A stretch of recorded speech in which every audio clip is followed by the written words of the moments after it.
नमस्कार दोस्तों, स्वागत है आप सभी का एसएससी मैराथन क्लासेस में, जहां तैयारी नहीं बल्कि सिलेक्शन की गारंटी वाली तैयारी होती है। फायर, मैं हूं आपका मेंटर और आज से हम शुरू करने जा रहे हैं इंडियन हिस्ट्री फाउंडेशंस बैच। ये कोई नॉर्मल क्लास नहीं है, ये वो फाउंडेशन है जो एसएससी सीजीएल के हर अटेम्प्ट में काम आएगा। और अगर आप यूपीएससी का सपना देखते हैं तो ये बेस आपको वहां भी मजबूत करेगा। दोस्तों, हिस्ट्री को कई लोग बोरिंग समझते हैं, लेकिन मैं आपको वादा करता हूं आज के बाद हिस्ट्री आपको स्टोरी लगेगी। एक ऐसी कहानी जिसने भारत को बनाया, बदला और आगे बढ़ाया। हम पढ़ेंगे पॉइंट टू पॉइंट, कोई भी टॉपिक छोड़ा नहीं जाएगा। प्री हिस्टोरिक से लेके 1947 और उसके बाद तक हर एम्पायर, हर मूवमेंट, हर इंपॉर्टेंट डेट एग्जाम ओरिएंटेड तरीके से। तो रेडी हो जाइए, नोटबुक, पेन और फोकस मोड ऑन कर लीजिए। आज से हम सिर्फ पढ़ेंगे नहीं, हम जीतने की तैयारी करेंगे मजबूत। चलिए शुरू करते हैं इंडियन हिस्ट्री का सफर, जो आपको प्री हिस्टोरिक केव से लेकर फ्रीडम स्ट्रगल और कॉन्स्टिट्यूशन तक लेके जाएगा। इस ऊर्जावान शुरुआत के लिए बहुत बहुत धन्यवाद। विद्यार्थियों, आज के इस गहन विश्लेषण सत्र में मेरी तरफ से भी आप सभी को नमस्कार। आज का हमारा जो मिशन है वो एकदम स्पष्ट है। हमें उस नींव को समझना है जिस पर पूरा का पूरा इतिहास खड़ा है। और एक बात हमेशा याद रखिएगा, इतिहास रटने का विषय नहीं, समझने का सफर है। बिल्कुल सही कहा आपने। आज हम उसी सफर के पहले कदम पर हैं, जहां हम ये समझेंगे कि आखिर इतिहास बनता कैसे है, इसके स्रोत क्या हैं और इसे देखने का हमारा नजरिया कैसा होना चाहिए। अच्छा, यहीं पर ना सबसे बड़ी उलझन होती है विद्यार्थियों को। जी बताइए। मतलब जब भी इतिहास शब्द सामने आता है तो दिमाग में तुरंत वो राजा महाराजाओं की कहानियां, पुरानी कथाएं या माइथोलॉजी घूमने लगती हैं। हाँ, वो तो है। ऐसा लगने लगता है कि अतीत में जो कुछ भी हुआ वो सब इतिहास है। लेकिन अगर हम एक विश्लेषणात्मक नजरिए से देखें तो क्या सिर्फ पुरानी कहानियां ही इतिहास हैं? घटनाओं का लिखित और प्रामाणिक अध्ययन है। सीधी सी बात कहूं तो जिन बातों का हमारे पास ठोस सबूत है, यानी एविडेंस है, केवल वही इतिहास है। एविडेंस होना जरूरी है। एकदम। अगर किसी कहानी का कोई साक्ष्य नहीं है तो वो इतिहास की श्रेणी में नहीं आ सकती। बिना सबूत के इतिहास का कोई वजूद ही नहीं है। Okay, let's unpack this. अगर सबूत या साक्ष्य होना इतना ही जरूरी है तो इतिहासकार इन सबूतों को लाते कहां से हैं? मतलब हमारे पास स्रोतों को बांटने का क्या तरीका है? तो स्रोतों को मुख्य रूप से दो श्रेणियों में बांटा जाता है। पहला है प्राथमिक स्रोत यानी प्राइमरी सोर्सेज, और दूसरा है द्वितीयक स्रोत यानी सेकेंडरी सोर्सेज। ठीक है। प्राथमिक स्रोत वो मूल सबूत हैं जो बिल्कुल उसी समय के हैं जिस समय की घटना का हम अध्ययन कर रहे हैं। उसी समय के। हाँ, जैसे उस समय की कोई पुरानी डायरी मिल गई, उस दौर के सिक्के हो गए, शिलालेख हो गए या इमारतें हो गईं। ये हमें सीधा उसी दौर से जोड़ते हैं। इसको अगर आज के संदर्भ में एक उदाहरण से समझें विद्यार्थियों के लिए, जी। मान लीजिए कल रात एक क्रिकेट मैच हुआ। हाँ, अच्छा उदाहरण है। अगर मैं स्टेडियम में बैठकर खुद अपनी आंखों से वो मैच देख रहा था या मैंने अपने फोन से उस मैच का वीडियो रिकॉर्ड किया, तो वो एक प्राथमिक स्रोत यानी प्राइमरी सोर्स हो गया। बिल्कुल, वो प्राइमरी सोर्स है। लेकिन अगले दिन जब न्यूज़पेपर में उसी मैच का विश्लेषण छपा, जहां एक पत्रकार ने मैच देखकर अपना नजरिया लिखा, तो वो द्वितीयक स्रोत यानी सेकेंडरी सोर्स हो गया। क्या मैं सही हूं? ये एनालॉजी इस कंसेप्ट को पूरी तरह से साफ कर देती है। बहुत ही बढ़िया जी। ऐतिहासिक संदर्भ में अगर इसे देखें तो अगर खुदाई में सम्राट अशोक का बनवाया हुआ कोई स्तंभ मिल जाए तो वो प्राथमिक स्रोत है। लेकिन आज अगर कोई आधुनिक इतिहासकार उसी स्तंभ पर रिसर्च करके एक किताब लिखता है जिसे आज हम अपनी क्लास में पढ़ रहे हैं, तो वो किताब एक द्वितीयक स्रोत है। यानी द्वितीयक स्रोत प्राथमिक साक्ष्यों का विश्लेषण करते हैं। एग्जैक्टली। परीक्षाओं के दृष्टिकोण से विद्यार्थियों को ये स्पष्ट होना चाहिए कि कौन सा स्रोत किस श्रेणी में आता है। ये फर्क अब एकदम शीशे की तरह साफ हो गया है। अब जरा उन प्राथमिक स्रोतों की गहराई में चलते हैं जो सच में सबसे ज्यादा रोमांचित करते हैं। जमीन के नीचे दबे हुए रहस्य। जी। जब पुरातात्विक स्रोतों की बात होती है, आर्कियोलॉजिकल सोर्सेस की, तो उत्खनन या खुदाई का जिक्र आना तो लाजमी है। मिट्टी की परतों के नीचे से जो मिट्टी के बर्तन निकलते हैं, जिन्हें हम पोट्री कहते हैं, वो उस दौर की कहानी खुद बयां करते हैं। बिल्कुल। पुरातात्विक स्रोत इतिहास के वो पक्के सबूत हैं जो कभी झूठ नहीं बोलते। यहाँ विद्यार्थियों के लिए परीक्षा के दृष्टिकोण से दो बहुत ही महत्वपूर्ण कीवर्ड्स हैं जिन्हें याद रखना आवश्यक है। कौन से हैं वो? पहला शब्द है एपिग्राफी, जिसे हिंदी में पुरालेख शास्त्र कहते हैं। एपिग्राफी? हाँ, इसका अर्थ है पत्थरों या धातु पर खुदे हुए लेखों का अध्ययन, यानी इंस्क्रिप्शंस। राजाओं ने अपने आदेश या उपलब्धियां कठोर सतहों पर उकेर दी थीं ताकि वो युगों तक सुरक्षित रहें। एपिग्राफी को लेकर एक बहुत ही शानदार ऐतिहासिक किस्सा है जो मुझे याद आ रहा है। जी बताइए। सालों तक हमारे देश में पत्थरों पर अजीब सी लिपियों में कुछ लिखा हुआ था, लेकिन कोई उसे पढ़ ही नहीं पा रहा था। फिर 1837 में जेम्स प्रिंसिप नाम के एक विद्वान ने पहली बार ब्राह्मी लिपि को डिकोड किया। बिल्कुल, 1837 में। और जैसे ही उन्होंने उसे पढ़ा, एक बहुत बड़ा आहा मोमेंट आया इतिहासकारों के लिए। पता चला कि जिन अभिलेखों में देवानाम प्रिया पियदसी लिखा है, वो कोई और नहीं बल्कि महान सम्राट अशोक हैं। जी हाँ। एक झटके में एपिग्राफी ने भारत के एक बहुत बड़े हिस्से का इतिहास हमारे सामने खोलकर रख दिया। ये एपिग्राफी की ताकत का सबसे बेहतरीन उदाहरण है। और इसी तरह दूसरा जो महत्वपूर्ण कीवर्ड है वो है न्यूमिस्मैटिक्स, यानी मुद्रा शास्त्र। मुद्रा शास्त्र। हाँ, ये सिक्कों का अध्ययन है। वैसे सिक्के देखने में बहुत छोटे होते हैं, लेकिन उनका महत्व बहुत विशाल है। बिल्कुल विशाल है। एक छोटा सा सिक्का उस समय के राजा का नाम, उसकी शक्ल और उसके धर्म के बारे में बता सकता है। हाँ, अगर सिक्के पर किसी देवी देवता की तस्वीर है तो हमें उस दौर की धार्मिक मान्यताओं का पता चलता है। सही कहा। और सबसे बड़ी बात, ये अर्थव्यवस्था का सीधा थर्मोमीटर है। थर्मोमीटर कैसे? मतलब अगर किसी साम्राज्य के सिक्के शुद्ध सोने के हैं, तो मतलब इकोनॉमी बहुत मजबूत थी। अगर बाद के राजाओं के सिक्कों में तांबे या सीसे की मिलावट मिलने लगे, तो समझ जाइए कि खजाना खाली हो रहा था। बहुत खूब। यही वो विश्लेषणात्मक सोच है जो एक सिविल सेवा या एसएससी एस्पिरेंट में होनी चाहिए। जी। दरबारी कवि तो शायद खजाना खाली होने पर भी राजा की झूठी तारीफ में कविताएं लिखते, लेकिन सिक्के की जो धातु है वो उस समय की वास्तविक आर्थिक स्थिति की पोल खोल देती है। एक मिनट, इसका मतलब तो ये हुआ कि पुरातात्विक चीजें तो हमें मिल गईं, लेकिन ये कैसे साबित होगा कि वो कितनी पुरानी है? कोई पत्थर या कोई हड्डी देखकर इतिहासकार सिर्फ अंदाजा तो नहीं लगा सकते। इसके पीछे का विज्ञान क्या है? यहाँ इतिहास पूरी तरह से विज्ञान का हाथ थाम लेता है। इसके लिए वैज्ञानिक काल निर्धारण, जिसे साइंटिफिक डेटिंग मेथड्स कहते हैं, उनका उपयोग किया जाता है। अच्छा। इसमें सबसे प्रामाणिक और प्रसिद्ध तरीका है कार्बन डेटिंग, जिसे C14 डेटिंग भी कहा जाता है। C14 ये ऐसा टॉपिक है जो साइंस और हिस्ट्री दोनों के सेक्शन में पूछा जाता है एग्जाम्स में। जी बिल्कुल। C14 डेटिंग का उपयोग जीवाश्म यानी फॉसिल्स और जीवित वस्तुओं की उम्र पता करने के लिए किया जाता है। ये काम कैसे करता है? विज्ञान का सिद्धांत ये है कि हर जीवित प्राणी वातावरण से कार्बन 14 सोखता है, लेकिन जब उसकी मृत्यु हो जाती है तो ये कार्बन 14 एक निश्चित दर से घटना या डीके होना शुरू हो जाता है। इतिहासकार इसी बचे हुए कार्बन को मापकर बता देते हैं कि वो जीव कितने हजार साल पहले जिंदा था। तो विद्यार्थियों, यहाँ आपके लिए एक बहुत बड़ी एग्जाम टिप है। इसे अपने नोट्स में लाल पेन से हाईलाइट कर लीजिए। C14 डेटिंग का इस्तेमाल सिर्फ और सिर्फ कार्बनिक पदार्थों के लिए ही किया जा सकता है। जी, ऑर्गेनिक मटेरियल्स। यानी वो चीजें जो कभी जीवित थीं, जैसे लकड़ी, हड्डी या बीज। अगर हमें खुदाई में पत्थर की कोई मूर्ति या लोहे की तलवार मिले, तो हम C14 से उसकी उम्र नहीं निकाल सकते, क्योंकि उनमें कार्बन 14 नहीं होता। एकदम सटीक विश्लेषण। और इसी वैज्ञानिक कड़ी में एक और तरीका जुड़ता है जिसे पैलियो एनवायरमेंटल डेटा कहते हैं। Palaeo environmental data. जी, ये हमें प्राचीन पर्यावरण और जलवायु की जानकारी देता है। मिट्टी में दबे हुए जो पराग कण होते हैं, पॉलन ग्रेन्स, उनका अध्ययन करके वैज्ञानिक ये बता सकते हैं कि उस समय वहाँ का मौसम कैसा था। क्या बात है। हाँ, कौन सी फसलें उगाई जाती थीं और क्या कोई बड़ा सूखा पड़ा था जिसने किसी सभ्यता को खत्म कर दिया। तो इतिहास केवल राजाओं और युद्धों का बही खाता नहीं है, बल्कि पर्यावरण, विज्ञान और भूगोल का एक बहुत बड़ा मिश्रण है। बिल्कुल। चलिए अब पुरातात्विक स्रोतों से थोड़ा बाहर आते हैं और इतिहास के दूसरे बड़े खजाने की तरफ बढ़ते हैं, साहित्यिक स्रोत या लिटरेरी सोर्सेज। जी।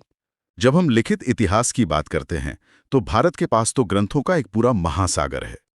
इन साहित्यिक स्रोतों को हम मुख्य रूप से धार्मिक और धर्मनिरपेक्ष साहित्य में बांट सकते हैं। सही कहा। धार्मिक साहित्य में हमारे वेद, पुराण, उपनिषद और बौद्ध तथा जैन ग्रंथ आते हैं, जो हमें उस समय के समाज, धर्म और दर्शन के बारे में गहरी जानकारी देते हैं। और धर्मनिरपेक्ष साहित्य? दूसरी ओर, धर्मनिरपेक्ष साहित्य का किसी विशेष धर्म से सीधा संबंध नहीं होता। इसमें जीवन चरित्र आते हैं, बायोग्राफीज। जैसे बाण भट्ट द्वारा रचित हर्षचरित्र। एकदम सही। और इसमें इतिहास क्रम भी आते हैं, जिन्हें एनल्स कहा जाता है, जिनमें राजकाज की नीतियों और घटनाओं का रिकॉर्ड रखा जाता था, जैसे कौटिल्य का अर्थशास्त्र। ये तो वो गए हमारे अपने देश के स्रोत। लेकिन जब हम इस डीप डाइव के स्रोत सामग्री को देखते हैं तो विदेशी विवरण यानी फॉरेन अकाउंट्स पर बहुत जोर दिया गया है। जी। आखिर बाहर से आए इन यात्रियों का हमारे इतिहास में इतना क्या महत्व है?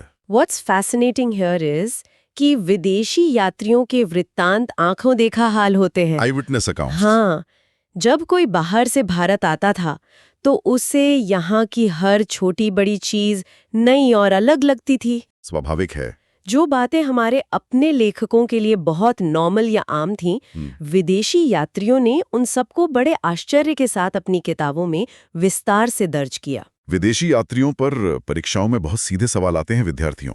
हमारे स्रोतों में 2 सबसे प्रमुख उदाहरण दिए गए हैं। जी। पहला नाम है मेगास्थनीज। जी। इनकी प्रसिद्ध किताब इंडिका मौर्य प्रशासन को समझने का एक बहुत ही महत्वपूर्ण स्रोत है। बिल्कुल। मेगास्थनीज सेल्यूकस निकेटर का राजदूत था जो चंद्रगुप्त मौर्य के दरबार में आया था। उनकी किताब इंडिका में एक बहुत ही दिलचस्प सरप्राइजिंग फैक्ट मिलता है। वो क्या है? मेगास्थनीज ने अपनी किताब में लिखा कि भारत में कोई दास प्रथा यानी स्लेवरी नहीं है। अच्छा। जबकि हमारे अपने स्रोत बताते हैं कि दास उस समय होते थे। असल में मेगास्थनीज ने ग्रीस की बहुत ही क्रूर दास प्रथा देखी थी और उसके मुकाबले भारत में दासों की स्थिति इतनी बेहतर थी कि उसे लगा यहाँ कोई दास है ही नहीं। ओहो, ये तो बहुत ही अलग नजरिया है। हाँ। ये दिखाता है कि एक विदेशी कैसे अपने नजरिए से चीजों को देखता है। क्या बात है, ये उदाहरण सीधा दिमाग में छप जाने वाला है। और विदेशी यात्रियों की सूची में दूसरा बड़ा नाम है ह्वेनसांग। ह्वेनसांग एक महान चीनी बौद्ध विद्वान थे जो हर्षवर्धन के काल में भारत आए थे। जी। इनका विवरण हमें उस समय के समाज, धर्म और खासकर नालंदा जैसे बौद्ध शिक्षा केंद्रों के बारे में बहुमूल्य जानकारी देता है। विद्यार्थियों के लिए इसे याद रखने का एक छोटा सा निमोनिक है ह से हर्षवर्धन और ह से ह्वेनसांग। इसे तुरंत लिख लें। बहुत ही काम की टिप है ये। Here's where it gets really interesting, क्योंकि अब हम उस कंसेप्ट पर आ रहे हैं जो इतिहास की समझ को पूरी तरह से पलट कर रख देता है। जी। अब तक हमने समझा कि सबूत क्या है और स्रोत क्या है, लेकिन इन सबूतों को पढ़कर जो इतिहास लिखा जाता है उसे इतिहास लेखन यानी हिस्टोरियोग्राफी कहते हैं। हिस्टोरियोग्राफी इतिहास के विद्यार्थियों के लिए सबसे अहम मोड़ है। ये कैसे? सरल शब्दों में कहें तो ये इतिहास लिखने की कला और नजरिया है, पर्सपेक्टिव और इंटरप्रिटेशन। इसमें सबसे मूल सवाल ये होता है कि इतिहासकार किस चश्मे से घटना को देख रहा है। चश्मा, ये एनालॉजी एकदम परफेक्ट है। घटना एक ही है, लेकिन जिसने हरा चश्मा पहना है उसे वो हली दिखेगी और जिसने लाल पहना है उसे लाल। एग्जैक्टली। इतिहास में तथ्य तो वही रहते हैं, फैक्ट्स नहीं बदलते, लेकिन उनकी व्याख्या बदल जाती है। और इसी चश्मे या नजरिए के आधार पर इतिहास लेखन की अलग अलग विचारधाराएं बनी हैं, जिन्हें स्कूल्स ऑफ थॉट कहते हैं। जी। हमारे स्रोतों में ऐसी 5 प्रमुख विचारधाराओं का तटस्थ रूप से उल्लेख है, बिना किसी का पक्ष लिए। बिल्कुल। इन विचारधाराओं को समझने के लिए हम भारत के इतिहास की एक बहुत बड़ी घटना का उदाहरण लेते हैं, 1857 की क्रांति। ठीक है। चलिए देखते हैं कि कैसे अलग अलग विचारधाराओं ने एक ही घटना को अलग अलग चश्मे से देखा। पहली विचारधारा है औपनिवेशिक विचारधारा, जिसे कॉलोनियल स्कूल कहते हैं। ये मूल रूप से ब्रिटिश नजरिया था। तो अंग्रेजों ने 1857 की क्रांति को कैसे देखा होगा? जाहिर है उन्होंने इसे कोई आजादी की लड़ाई तो नहीं माना होगा। बिल्कुल नहीं। औपनिवेशिक इतिहासकारों ने 1857 को सिर्फ एक सिपाही विद्रोह या म्यूटिनी कहा। सिपाही विद्रोह? उनका मानना था कि कुछ कृतघ्न सिपाहियों ने अपने स्वार्थ के लिए बगावत कर दी। इस विचारधारा का मुख्य उद्देश्य अपने ब्रिटिश शासन को सही ठहराना था। इसलिए उन्होंने अपने लेखन में भारत को अक्सर असभ्य या बटा हुआ दिखाया, ताकि वो दुनिया को ये बता सकें कि भारत पर शासन करना उनका सिविलाइजिंग मिशन है। मतलब उन्होंने इतिहास को ऐसे मोड़ा जिससे उनका एजेंडा पूरा हो। लेकिन भारतीयों ने इस नैरेटिव को चुनौती जरूर दी होगी, और यहीं से एंट्री होती है दूसरी विचारधारा की, राष्ट्रवादी विचारधारा, नेशनलिस्ट स्कूल। जी, सही कहा। राष्ट्रवादी इतिहासकारों ने ब्रिटिश दावों को खारिज कर दिया। उसी 1857 की घटना को वीडी सावरकर जैसे राष्ट्रवादी विचारकों ने भारत का प्रथम स्वतंत्रता संग्राम कहा। First war of independence. बिल्कुल। राष्ट्रवादी स्कूल ने भारत के गौरवशाली अतीत को उजागर किया। उन्होंने वेदों, मौर्यों और गुप्त साम्राज्य के सुनहरे पन्नों को दुनिया के सामने रखा और साबित किया कि ब्रिटिश राज से बहुत पहले भारत एक महान सभ्यता था। विद्यार्थियों, जब आप मेंस परीक्षा में आंसर राइटिंग करते हैं तो यही नजरिए आपके उत्तर को एक सामान्य छात्र से अलग बनाते हैं। जी। राष्ट्रवादियों ने तो अंग्रेजों को जवाब दे दिया, लेकिन मुझे लगता है कि तीसरी विचारधारा, मार्क्सवादी विचारधारा, ने इतिहास देखने का पूरा ढांचा ही बदल दिया होगा। ऐसा क्यों? क्योंकि इनका फोकस तो हमेशा अर्थशास्त्र पर रहता है, इकोनॉमी पर। यह एक बहुत ही सटीक अवलोकन है। मार्क्सवादी स्कूल ने इतिहास देखने का चश्मा राजाओं या गौरवशाली अतीत से हटाकर अर्थव्यवस्था और वर्ग संघर्ष पर लगा दिया। तो फिर क्या थी? उनके नजरिए से ये ब्रिटिश आर्थिक नीतियों के खिलाफ किसानों और शोषित वर्ग का विद्रोह था, अमीर बनाम गरीब का संघर्ष। मार्क्सवादी विचारधारा मानती है कि इतिहास की असली प्रेरक शक्ति आर्थिक बदलाव है। ये नजरिया तो एकदम अलग दिशा में ले जाता है चीजों को। और फिर एक और विचारधारा आती है जो और भी ज्यादा जमीनी स्तर पर उतर जाती है, सबाल्टर्न विचारधारा। Subaltern school. सबाल्टर्न का मतलब होता है वो वर्ग जो हाशिए पर है, जिसे कभी मुख्यधारा में गिना ही नहीं गया। इस विचारधारा का सबसे बड़ा नारा है नीचे से इतिहास, यानी history from below. History from below. Subaltern इतिहासकारों ने सवाल उठाया कि इतिहास हमेशा एलीट लोगों, राजाओं, बड़े नेताओं या बड़े जमींदारों का ही क्यों लिखा जाता है। बहुत जायज सवाल है। उन्होंने आम आदमी, किसान और आदिवासियों के इतिहास पर ध्यान केंद्रित किया। 1857 के उदाहरण में सबाल्टर्न स्कूल यह खोजता है कि जब बड़े बड़े नेता नीतियां बना रहे थे, तब एक आम गांव का किसान या एक आदिवासी क्या सोच रहा था और उसका इस विद्रोह में क्या योगदान था। आम लोगों की आवाज को इतिहास में जगह देना, ये सच में बहुत शक्तिशाली नजरिया है। और अंत में हमारे स्रोतों में है उत्तर औपनिवेशिक विचारधारा, पोस्ट कॉलोनियल स्कूल। जी, ये मूलतः आजादी के बाद का नजरिया है। इसका मुख्य लक्ष्य औपनिवेशिक मानसिकता को चुनौती देना है, ब्रिटिश पूर्वाग्रह के बिना। बिल्कुल। इसका उद्देश्य ब्रिटिश बायस के बिना इतिहास को फिर से जांचना है। ये विचारधारा ये मानती है कि अंग्रेजों के जाने के बाद भी उनके द्वारा सेट किया गया चश्मा हमारे साहित्य और विचारों में रह गया था, जिसे अब क्रिटिकली हटाना बहुत जरूरी है। दोस्तों, आज हमने इतिहास की गहराइयों को सिर्फ छुआ नहीं है, बल्कि उसके आधार को बहुत मजबूती से समझा है। तो अब हम बात करेंगे आज के हमारे इस विशेष गहन अध्ययन के विषय पर, जो है प्रागैतिहासिक और आद्य ऐतिहासिक भारत की नींव। हाँ, और ये विषय सच में बहुत ही गहराई मांगता है। बिल्कुल। अपनी इस चर्चा का जो असल मिशन है ना, वो सिर्फ तथ्यों या कुछ सूखी तारीखों को रटना नहीं है, एकदम सही, बल्कि ये समझना है कि बिना किसी लिखित रिकॉर्ड के, केवल पत्थरों और हड्डियों के सहारे, हाँ, पत्थरों, हड्डियों और गुफा चित्रों के माध्यम से हमारे पूर्वजों ने कैसे एक खानाबदोश जीवन से दुनिया के पहली नगरीय सभ्यताओं तक का सफर तय किया। हमारे पास अध्ययन सामग्री, ऐतिहासिक नोट्स और इन्फोग्राफिक्स का एक बहुत ही शानदार संग्रह है आज। और ये सफर असल में मानव इतिहास की सबसे जटिल पहेली को सुलझाने जैसा है। बिल्कुल, ठीक है, चलिए इसे विस्तार से समझते हैं।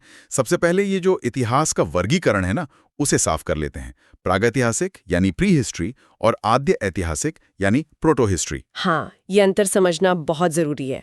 तो प्रागैतिहासिक काल वो है जहाँ कोई लिखित प्रमाण मौजूद नहीं है। मतलब इंसान ने तब तक लिखना या किसी तरह की लिपि का आविष्कार नहीं किया था। सही कहा। इसलिए इस पूरे कालखंड को समझने के लिए हमें पूरी तरह से पुरातात्विक साक्ष्यों पर निर्भर रहना पड़ता है, जैसे कि पत्थर के औजार और जीवाश्म। एकदम। और यहाँ जो बात सबसे आकर्षक है वो है आद्य ऐतिहासिक काल, प्रोटो हिस्ट्री। ये मामला बड़ा ही दिलचस्प विरोधाभास है।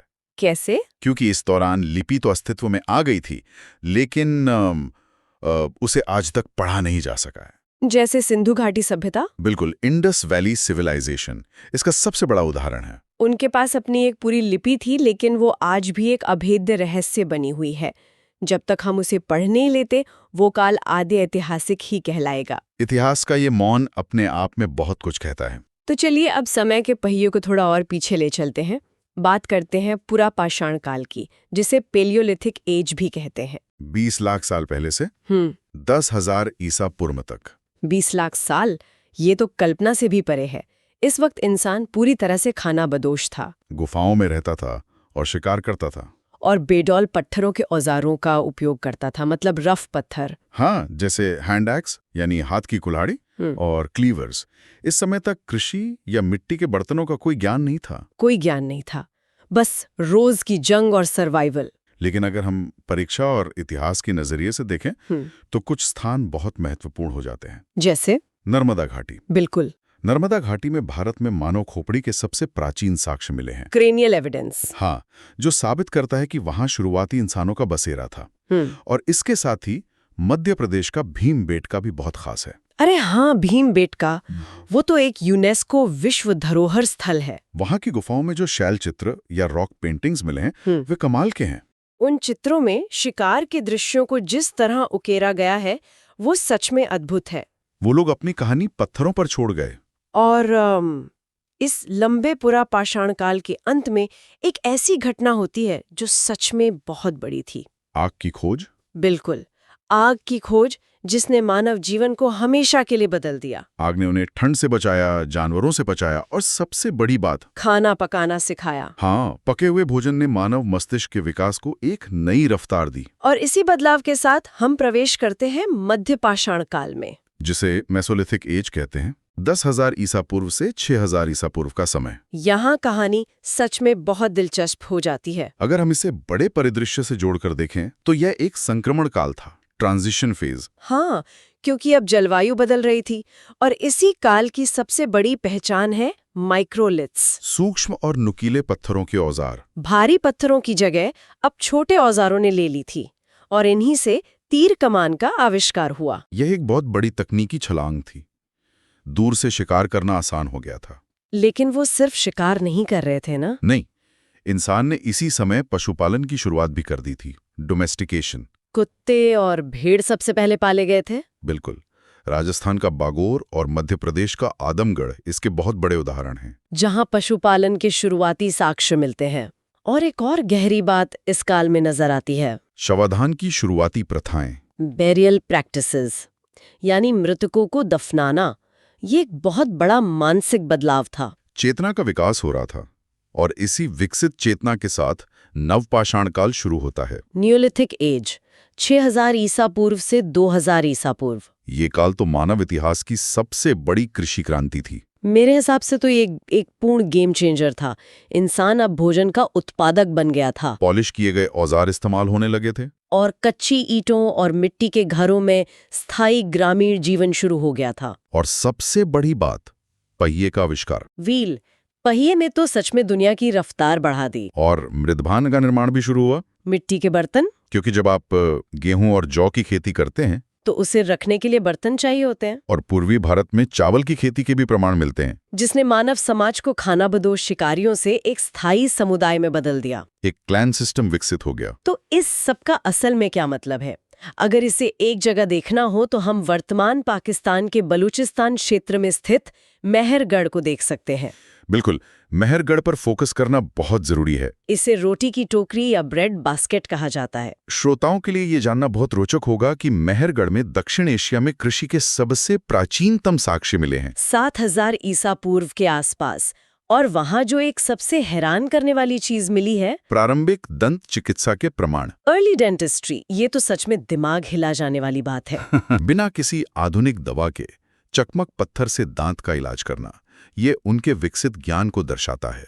मेहरगढ़ पाषाण काल और सिंधु घाटी सभ्यता के बीच एक बहुत ही महत्वपूर्ण पुल का काम करता है, एक ब्रिज की तरह। और इसके बाद इंसान ने प्रवेश किया ताम्र पाषाण काल में, चालकोलिथिक एज। लगभग 3000 से 1000 ईसा पूर्व। धातुओं का प्रवेश, मानव द्वारा प्रयुक्त पहली धातु तांबा थी, कॉपर। तांबे और पत्थर का एक साथ उपयोग, इसी वजह से इसे ताम्र पाषाण कहा गया। तांबे के औजारों से खेती और भी आसान हो गई और इस काल में चित्रित मृदभांड काफी मशहूर हुए। Black and red ware. और इसी दौर में आहाड़, मालवा और जोरवे संस्कृति जैसी ग्रामीण सभ्यताओं का विकास हुआ। तांबे के उपयोग ने एक और बड़ा बदलाव किया, व्यापार को बढ़ाया, जिससे नवपाषाण काल की छोटी झोपड़ियां धीरे धीरे बड़ी होने लगी और अंततः भारत की पहली नगरीय सभ्यता की नींव रखी गई। सिंधु घाटी सभ्यता के ईंटों वाले शहर। बिल्कुल, विकास की ये पूरी चेन अब साफ नजर आने लगी थी। तो अब हम बात करेंगे इंडस वैली सिविलाइजेशन, एक ऐसा विषय है जो इतिहास का सबसे अहम हिस्सा है। बिल्कुल, मतलब हम सब ने अपने स्कूल की किताबों में या फिर सिविल सर्विसेज और अन्य प्रतियोगी परीक्षाओं की तैयारी करते समय इसके बारे में रट्टा तो जरूर मारा है। हाँ, वो तारीखें और नाम। वही दयाराम साहनी, राखालदास बनर्जी, 1921, ये सब नाम हमारे दिमाग में एकदम छपे हुए हैं। बिल्कुल छपे हुए हैं। लेकिन आज की इस विस्तृत चर्चा में हम केवल तारीखों और नामों की वो बोरिंग सूची नहीं दोहराने वाले। सही कहा, क्योंकि हमारे सामने जो रिसर्च नोट्स और प्रेजेंटेशंस हैं, उनमें कुछ ऐसे पहलू छुपे हैं जो सच में सोचने पर मजबूर कर देते हैं। एग्जैक्टली। जरा सोचिए, 2600 से 1900 ईसा पूर्व के बीच जब दुनिया की कई सभ्यताएं अभी बस आकार ही ले रही थीं, तब हमारे भारतीय उपमहाद्वीप में एक ऐसा शहरीकरण हो रहा था जो आज के आधुनिक और स्मार्ट शहरों को भी सीधी चुनौती दे सकता है। और यही बात इस पूरे विषय को इतना दिलचस्प बनाती है। अक्सर हम इतिहास को केवल पुरानी इमारतों या टूटे हुए मिट्टी के बर्तनों के नजरिए से देखते हैं। हाँ, एक बहुत ही सीमित नजरिया होता है हमारा। बिल्कुल, लेकिन जब हम इन प्रतियोगी परीक्षाओं के गहराई से बनाए गए नोट्स का विश्लेषण करते हैं तो पता चलता है कि ये केवल याद करने वाले तथ्य नहीं है। तो फिर ये क्या है? ये नोट्स हमें बताते हैं कि हजारों साल पहले का समाज कितना उन्नत और संगठित था, उनके सोचने का नजरिया कितना वैज्ञानिक था। मतलब ये समझने की कुंजी है। हाँ, ज्ञान केवल तब मूल्यवान होता है जब हम उसे एक बड़े परिप्रेक्ष्य में समझे। इतिहास को पढ़ने का असली मजा तभी है जब हम उस दौर की मानसिकता को आज के संदर्भ में महसूस करें। बहुत खूब। तो अगर हम उस मानसिकता की बात करें तो मेरे दिमाग में सबसे पहला सवाल यही आता है कि 1921 से पहले हमें इस विशाल सभ्यता की भनक तक कैसे नहीं लगी? ये एक बहुत बड़ा अचरज है इतिहास का, है ना। मतलब इतनी बड़ी आबादी, इतने बड़े और पक्के शहर सदियों तक जमीन के नीचे दबे रहे और दुनिया को कानो कान खबर तक नहीं हुई। बिल्कुल, हम पूरी तरह से अनजान थे। जब 1921 में दयाराम साहनी ने सबसे पहले हड़प्पा की खोज की और फिर ठीक एक साल बाद 1922 में राखालदास बनर्जी ने मोहनजोदाड़ो को ढूंढा। और ये सब आर्कियोलॉजिकल सर्वे ऑफ इंडिया के तत्कालीन director general sir John Marshall के नेतृत्व में हो रहा था। तो क्या उस समय के इतिहासकारों को ये नहीं लगा कि उन्होंने रातों रात दुनिया के इतिहास की पूरी टाइमलाइन को ही पलट कर रख दिया है? वो यकीनन एक ऐसा पल था जिसने दुनिया भर के इतिहासकारों को पूरी तरह से हिला कर रख दिया था। मैं सोच सकती हूँ कि पश्चिमी दुनिया का क्या हाल हुआ होगा। बिल्कुल, क्योंकि उस समय तक पश्चिमी दुनिया का एक बड़ा गुरूर था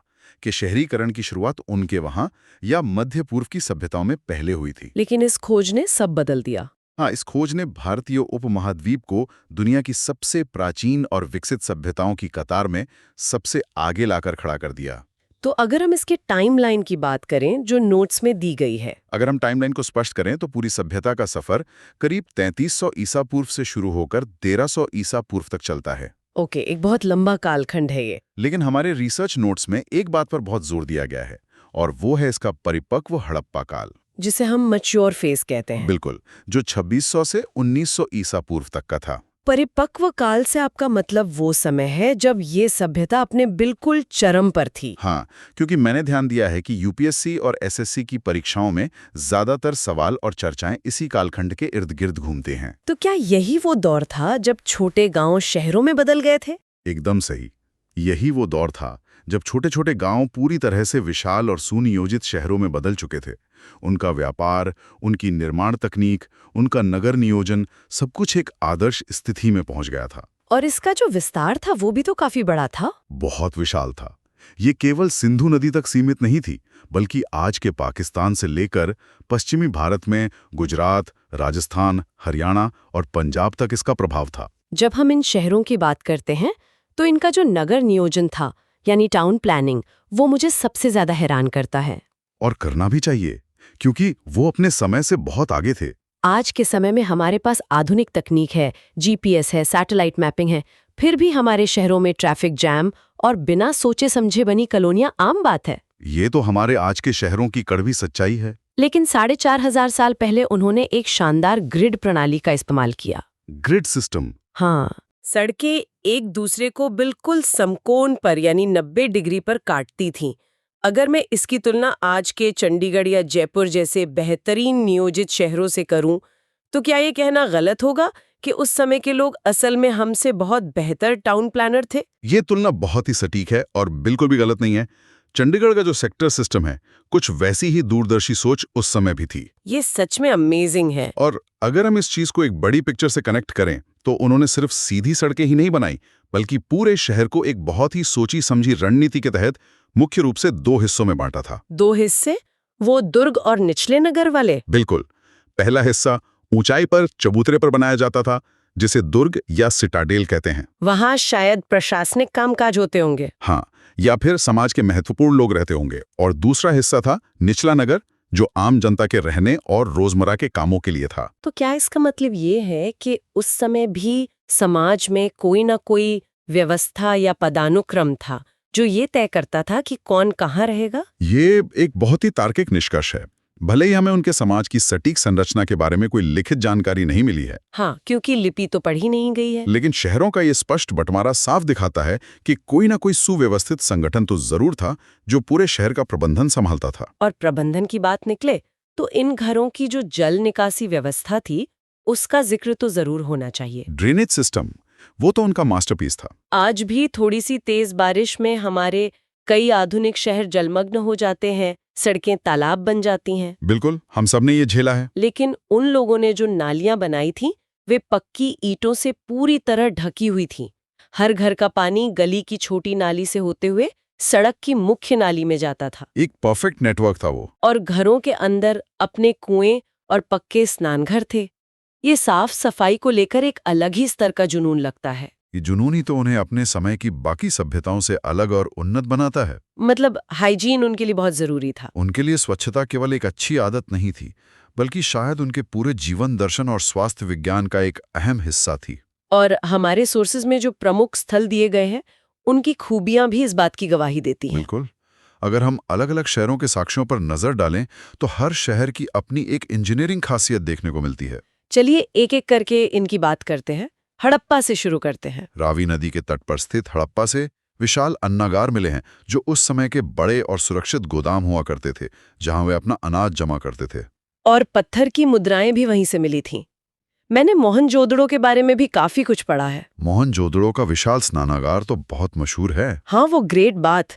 मैंने सुना है कि वो इतना बड़ा और पक्की ईंटों से बना था कि उसे पानी से लीक होने से बचाने के लिए चारकोल जैसी चीजों की परत लगाई गई थी। हाँ, बिटुमेन का इस्तेमाल हुआ था। ये तो कमाल की इंजीनियरिंग है। इसके अलावा वहां से कांसे की एक नर्तकी की मूर्ति भी मिली है, no bronze dancing girl.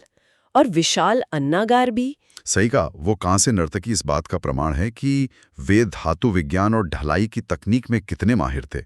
Mohenjodaro सच में अजूबों से भरा एक समृद्ध शहर था। लेकिन अगर हम भारत की तरफ आएं तो गुजरात का धौलावीरा तो और भी ज्यादा हैरान करता है। धौलावीरा तो अपने आप में एक मिसाल है। मैंने नोट्स में देखा कि वो अपनी अद्भुत जल प्रबंधन प्रणाली के लिए जाना जाता है। हाँ, वहाँ उन्होंने बारिश के पानी को सहेजने के लिए जो बड़े बड़े जलाशय और नहरें बनाई थी, वो आज के समय के वर्षा जल संचयन का सबसे प्राचीन और बेहतरीन उदाहरण है। वाटर हार्वेस्टिंग का इतना पुराना सिस्टम, और वहां से एक स्टेडियम जैसी संरचना भी मिली है। यानी उनके पास सार्वजनिक आयोजनों या शायद खेलों के लिए भी एक निर्धारित जगह थी। और गुजरात में ही लोथल भी है, जिसे विश्व का सबसे पुराना बंदरगाह कहा जाता है। डॉकयार्ड। बिल्कुल। मतलब उस जमाने में उनके पास समुद्री जहाजों को खड़ा करने के लिए पक्की ईंटों से बना एक पूरा डॉकयार्ड था। हाँ, लोथल उनके समुद्री व्यापार का सबसे बड़ा और महत्वपूर्ण केंद्र था। समुद्र के रास्ते वे दूसरी सभ्यताओं तक पहुंचते थे। और राजस्थान के कालीबंगन का भी बड़ा महत्व है ना? कालीबंगन से जुते हुए खेत के साक्ष्य मिले हैं, जो बताते हैं कि उनकी कृषि तकनीक कितनी व्यवस्थित थी। और वहां अग्निकुंड और वो मशहूर काले रंग की चूड़ियां भी मिली हैं। बिल्कुल। काली चूड़ियों के नाम पर ही उसका नाम कालीबंगन पड़ा। और हमें हरियाणा के राखीगढ़ी को नहीं भूलना चाहिए, जो भारत का सबसे बड़ा हड़प्पा स्थल है। एकदम सही।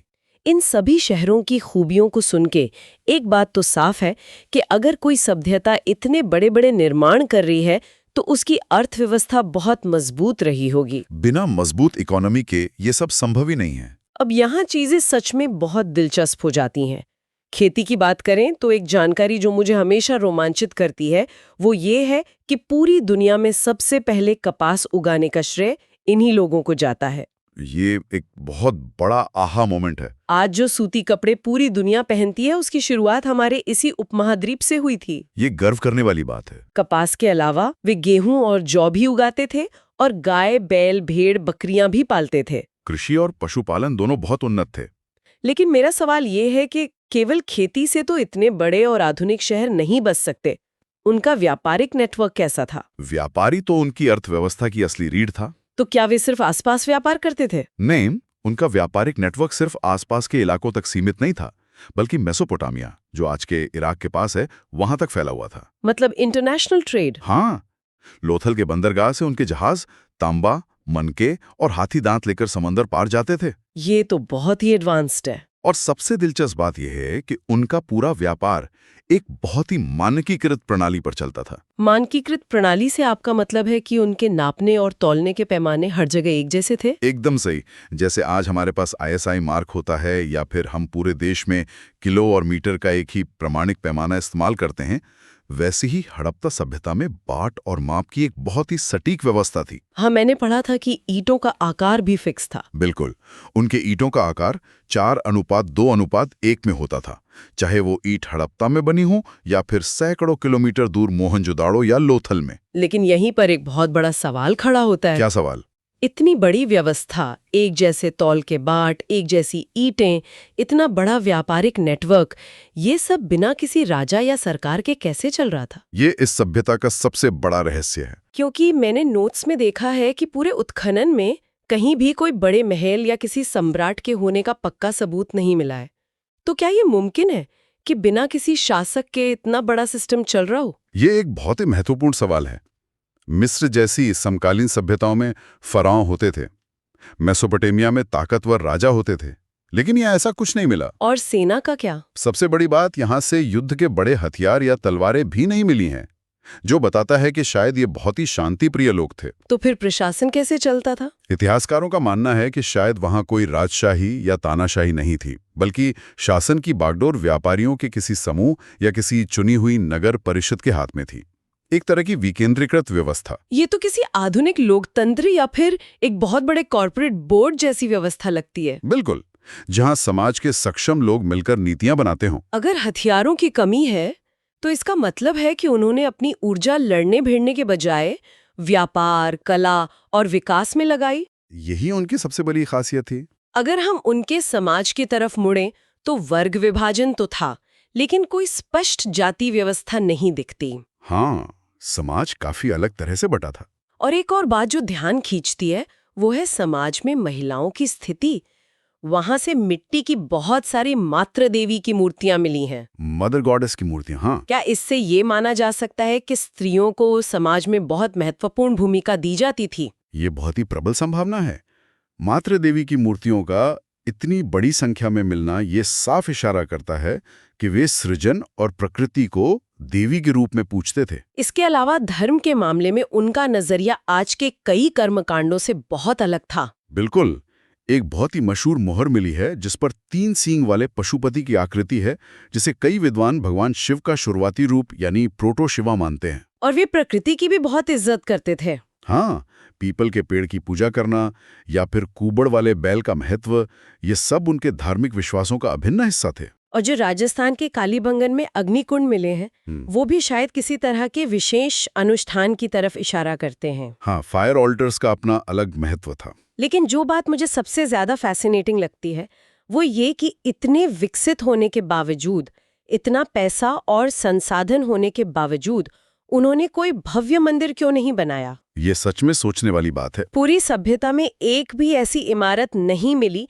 जिसे हम पक्के तौर पर कोई मंदिर कह सकें। वर्तमान साक्ष्यों को देखते हुए यही प्रतीत होता है कि उनका धर्म शायद दिखावे या विशाल इमारतों पर आधारित नहीं था। मिस्र के विशाल पिरामिड्स या मेसोपोटामिया के ऊंचे मंदिरों जैसा कुछ नहीं। बिल्कुल नहीं, वो प्रकृति के करीब रहकर सादगी से अपनी आस्था व्यक्त करते थे। और उनकी कला कौशल का तो कोई जवाब ही नहीं है। कला में तो वो माहिर थे। वो जो दाढ़ी वाले पुजारी की मूर्ति है, जिसे प्रीस्ट किंग कहते हैं, उसके कपड़ों पर 3 पत्तियों वाली कढ़ाई की गई है। और उसके चेहरे के भाव बहुत जीवंत हैं। और उनके बनाए गए मनके और मृदभांड यानी पॉटरी, हाँ, वो लाल और काले रंग के बर्तन इतने सुंदर हैं कि आज के कारीगर भी उन्हें देखकर हैरान रह जाए। उनकी कला और शिल्प कौशल निश्चित रूप से बेजोड़ था। लेकिन एक कला ऐसी है जिसने आज तक पूरी दुनिया के बड़े बड़े विद्वानों को उलझा कर रखा है। आप लिपि की बात कर रहे हैं ना? बिल्कुल, सिंधु घाटी की रहस्यमयी लिपि। ये तो किसी सस्पेंस थ्रिलर जैसा लगता है। हमारे पास उनकी मुहरों पर, उनके बर्तनों पर लिखे हुए हजारों संदेश मौजूद हैं। पर हम उन्हें पढ़ नहीं सकते। हम जानते हैं कि ये एक चित्रलिपि है, पिक्टोग्राफिक है, जिसमें अक्षरों की जगह छोटे छोटे चित्रों का इस्तेमाल हुआ है, लेकिन आज तक कोई भी इसे पढ़ नहीं पाया है। सही कहा। ये अनडिसाइफर्ड है और परीक्षाओं के लिहाज से इसका एक बहुत ही तकनीकी पहलू भी है जो समझना जरूरी है। हाँ, नोट्स में एक खास शब्द है इसके लिए। इसे लिखने की एक खास शैली थी जिसे बूस्ट्रोफिडॉन कहा जाता है। ये बूस्ट्रोफिडॉन शैली असल में काम कैसे करती है? एसएससी में अक्सर ये पूछा जाता है। इसे ऐसे समझिए कि पहली लाइन दाएं से बाएं लिखी जाती थी और फिर अगली लाइन बाएं से दाएं। मतलब बिना हाथ उठाए? हाँ, फिर तीसरी लाइन वापस दाएं से बाएं।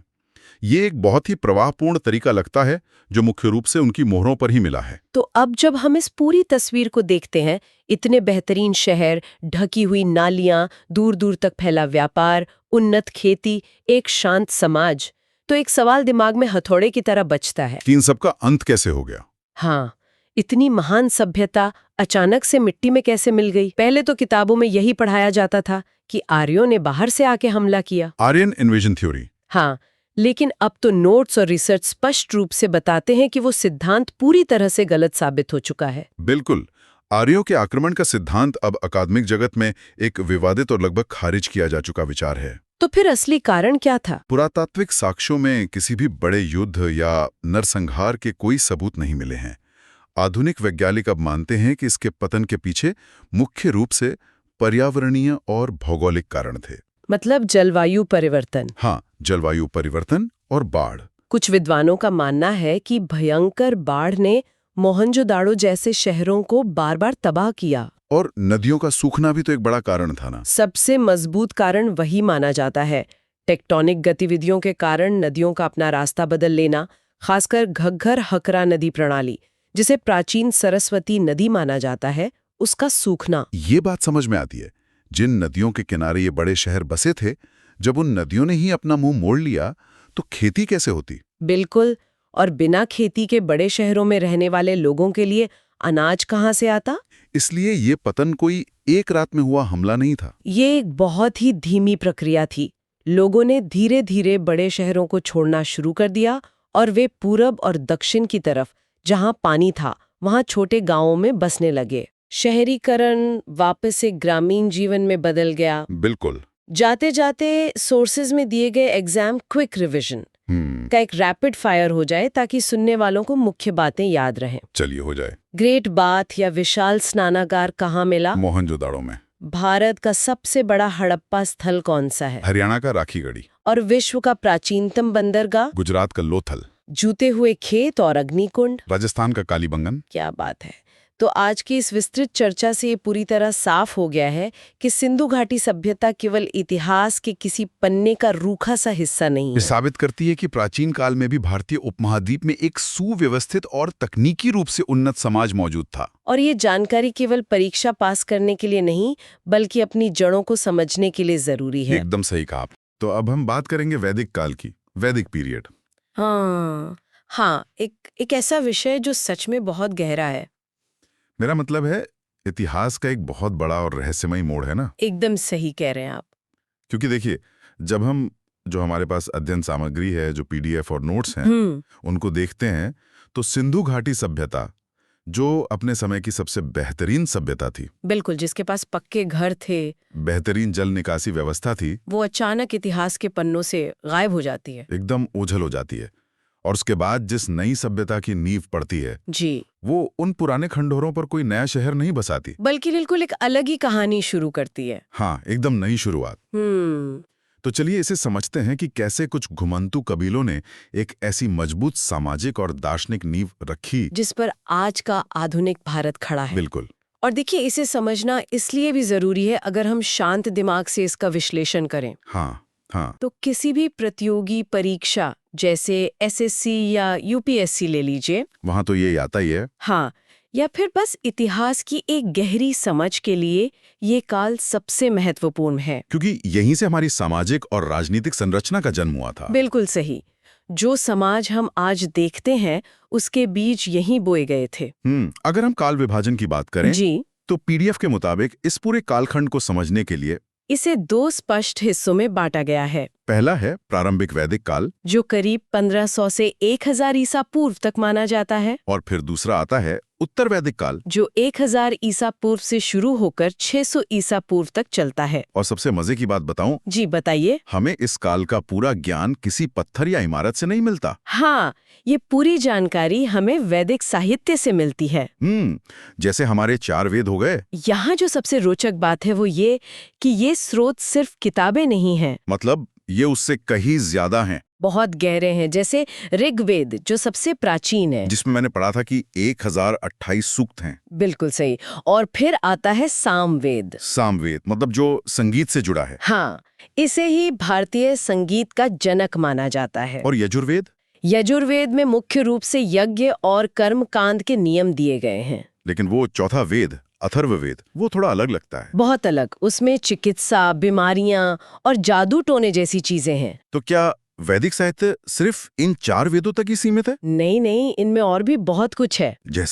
जैसे ब्राह्मण ग्रंथ हो गए, आरण्यक हो गए। और उपनिषद भी तो हैं। हाँ, उपनिषद जो पूरी तरह से गहरे दार्शनिक चिंतन से जुड़े हैं। तो चलिए पहले जमीन पर उतरते हैं और बात करते हैं प्रारंभिक वैदिक काल की। जी, 1500 से 1000 ईसा पूर्व वाला समय। उस समय की राजनीतिक व्यवस्था कैसी थी? देखिए, ये कोई बहुत बड़े साम्राज्यों वाला दौर नहीं था। अच्छा, ये जन यानी कबीले पर आधारित समाज था।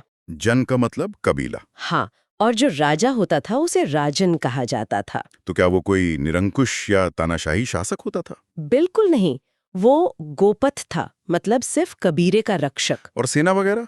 कोई स्थायी सेना नहीं थी उनके पास। तो युद्ध के समय क्या करते थे? जो साधारण लोग थे जिन्हें विष कहा जाता था, वही हथियार उठाकर लड़ते थे। मतलब एक तरह से जनताई सेना थी। हाँ, और राजन की शक्तियों पर नियंत्रण रखने के लिए लोकतांत्रिक संस्थाएं थीं।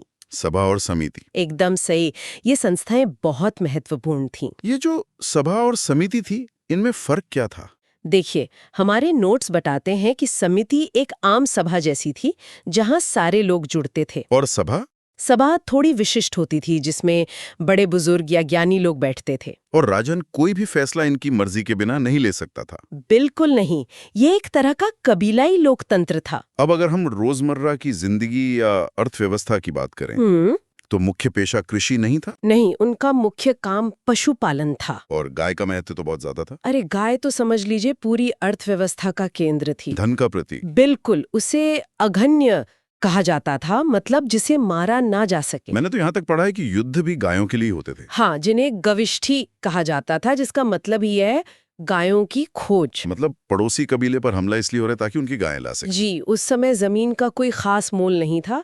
आपके पास कितनी गायें हैं ये तय करेगा कि आप कितने अमीर हैं। यहाँ पर बात बहुत दिलचस्प हो जाती है। कैसे? जब हम उस समाज की अंदरूनी बनावट और महिलाओं की स्थिति को देखते हैं। जी, मतलब समाज पितृसत्तात्मक था। हाँ, पिता परिवार का मुखिया होता था। लेकिन महिलाओं की स्थिति बहुत बेहतर थी। बिल्कुल, उन्हें शिक्षा का पूरा अधिकार था। और वो सभाओं में भी भाग लेती थी। हाँ, राजनीतिक बहसों में पुरुषों के साथ हिस्सा लेती थी। और अगर हम वर्ण व्यवस्था की बात करें, जो ब्राह्मण, क्षत्रिय, वैश्य, शूद्र वाली व्यवस्था है, वो उस समय जन्म से नहीं बल्कि कर्म यानी पेशे पर आधारित थी। ये बहुत प्रगतिशील बात है। एक ही परिवार में अलग अलग वर्ण के लोग हो सकते थे। और धर्म के मामले में भी वो बहुत प्रकृति के करीब थे। कोई मंदिर या मूर्ति पूजा नहीं थी उस समय। जी, प्रकृति की ही पूजा होती थी। जैसे इंद्र, जो वर्षा और युद्ध के देवता थे, सबसे महत्वपूर्ण माने जाते थे। फिर अग्निदेव, जो ईश्वर और मनुष्य के बीच मध्यस्थ का काम करते थे। और वरुण, जो पूरी नैतिक व्यवस्था के रक्षक थे। फिर करीब 1000 ईसा पूर्व के आसपास एक बड़ा बदलाव आता है। हाँ, जिसे हम महापरिवर्तन का समय कह सकते हैं। और ये बदलाव एक धातु की वजह से हुआ। बिल्कुल, तांबे और कांसे की जगह अब लोहे ने ले ली थी। जो सिंधु घाटी क्षेत्र में तांबे का इस्तेमाल करते थे। हाँ, अब उन्हें लोहा मिल गया था, जिसे उन्होंने कृष्ण अयस कहा। इसका असर क्या हुआ? अगर हम इसे बड़े परिप्रेक्ष्य में देखें तो गंगा यमुना दोआब में इस लोहे की खोज ने पूरी क्रांति ला दी। क्रांति कैसे? मतलब क्या बदला? देखिए, लोहे की मजबूत कुल्हाड़ियों से घने जंगल साफ किए गए। ओहो, मतलब नई जमीन खाली की गई। हाँ, और फिर लोहे के फाल वाले हलों से खेती आसान हो गई। गहराई तक जुताई होने लगी होगी। बिल्कुल, जिससे पैदावार में बहुत बड़ा उछाल आया। तो जो लोग अपनी गायों के साथ इधर उधर घूम रहे थे, अब उनके पास सरप्लस अनाज था, तो उन्होंने स्थायी बस्तियां बसानी शुरू कर दी। और यहीं से शुरू होता है उत्तर वैदिक काल। जी, 1000 से 600 ईसा पूर्व का समय। जब लोग एक जगह बस गए तो राजनीतिक परिवर्तन भी बहुत बड़े हुए। हाँ, जो छोटे जन थे वो अब बड़े होकर जनपद बन गए। मतलब राज्य बन गए। और जब राज्य बड़े होते हैं तो राजा बहुत शक्तिशाली हो जाता है। राजतंत्र वंशानुगत हो गया होगा। बिल्कुल। और सभा और समिति का जो महत्व था वो धीरे धीरे घट गया। और एक टैक्स का जिक्र है हमारे पीडीएफ नोट्स में, बलि। हाँ, बलि, जो पहले एक स्वैच्छिक कर था, लोग अपनी मर्जी से देते थे, वो अब राजा को अनिवार्य रूप से दिया जाने लगा। हाँ, अब वो राजा का अधिकार बन गया था। और राजा अपनी शक्ति के प्रदर्शन के लिए बड़े बड़े यज्ञ करने लगे। जैसे साम्राज्य के विस्तार के लिए अश्वमेध यज्ञ। ये जो अश्वमेध यज्ञ है जी, इसका कंसेप्ट बड़ा आक्रामक लगता है मुझे। बहुत आक्रामक। आप एक घोड़ा छोड़ देते हैं और जहां तक वो जाएगा वो जमीन आपकी। और अगर किसी ने रोका तो फिर युद्ध करना होगा। ये साफ तौर पर शक्ति प्रदर्शन था। और राज्याभिषेक के लिए राजसूय यज्ञ। जी, ताकि सबको पता चले कि राजा को दैवीय शक्तियां मिल गई हैं। लेकिन ये वो समय था जब समाज में बहुत कठोरता आई। एक तरह की भारी सामाजिक गिरावट कह सकते हैं। बिल्कुल। जो वर्ण व्यवस्था पहले कर्म पर थी वो अब जानबूझकर जन्म आधारित कर दी गई, ताकि जो ताकतवर है उसकी आने वाली पीढ़ियां भी ताकतवर रहें। और महिलाओं की स्थिति उसमें भारी गिरावट आई। उनसे शिक्षा और सभाओं में जाने का अधिकार छीन लिया गया। और ब्राह्मणों का प्रभाव बहुत बढ़ गया।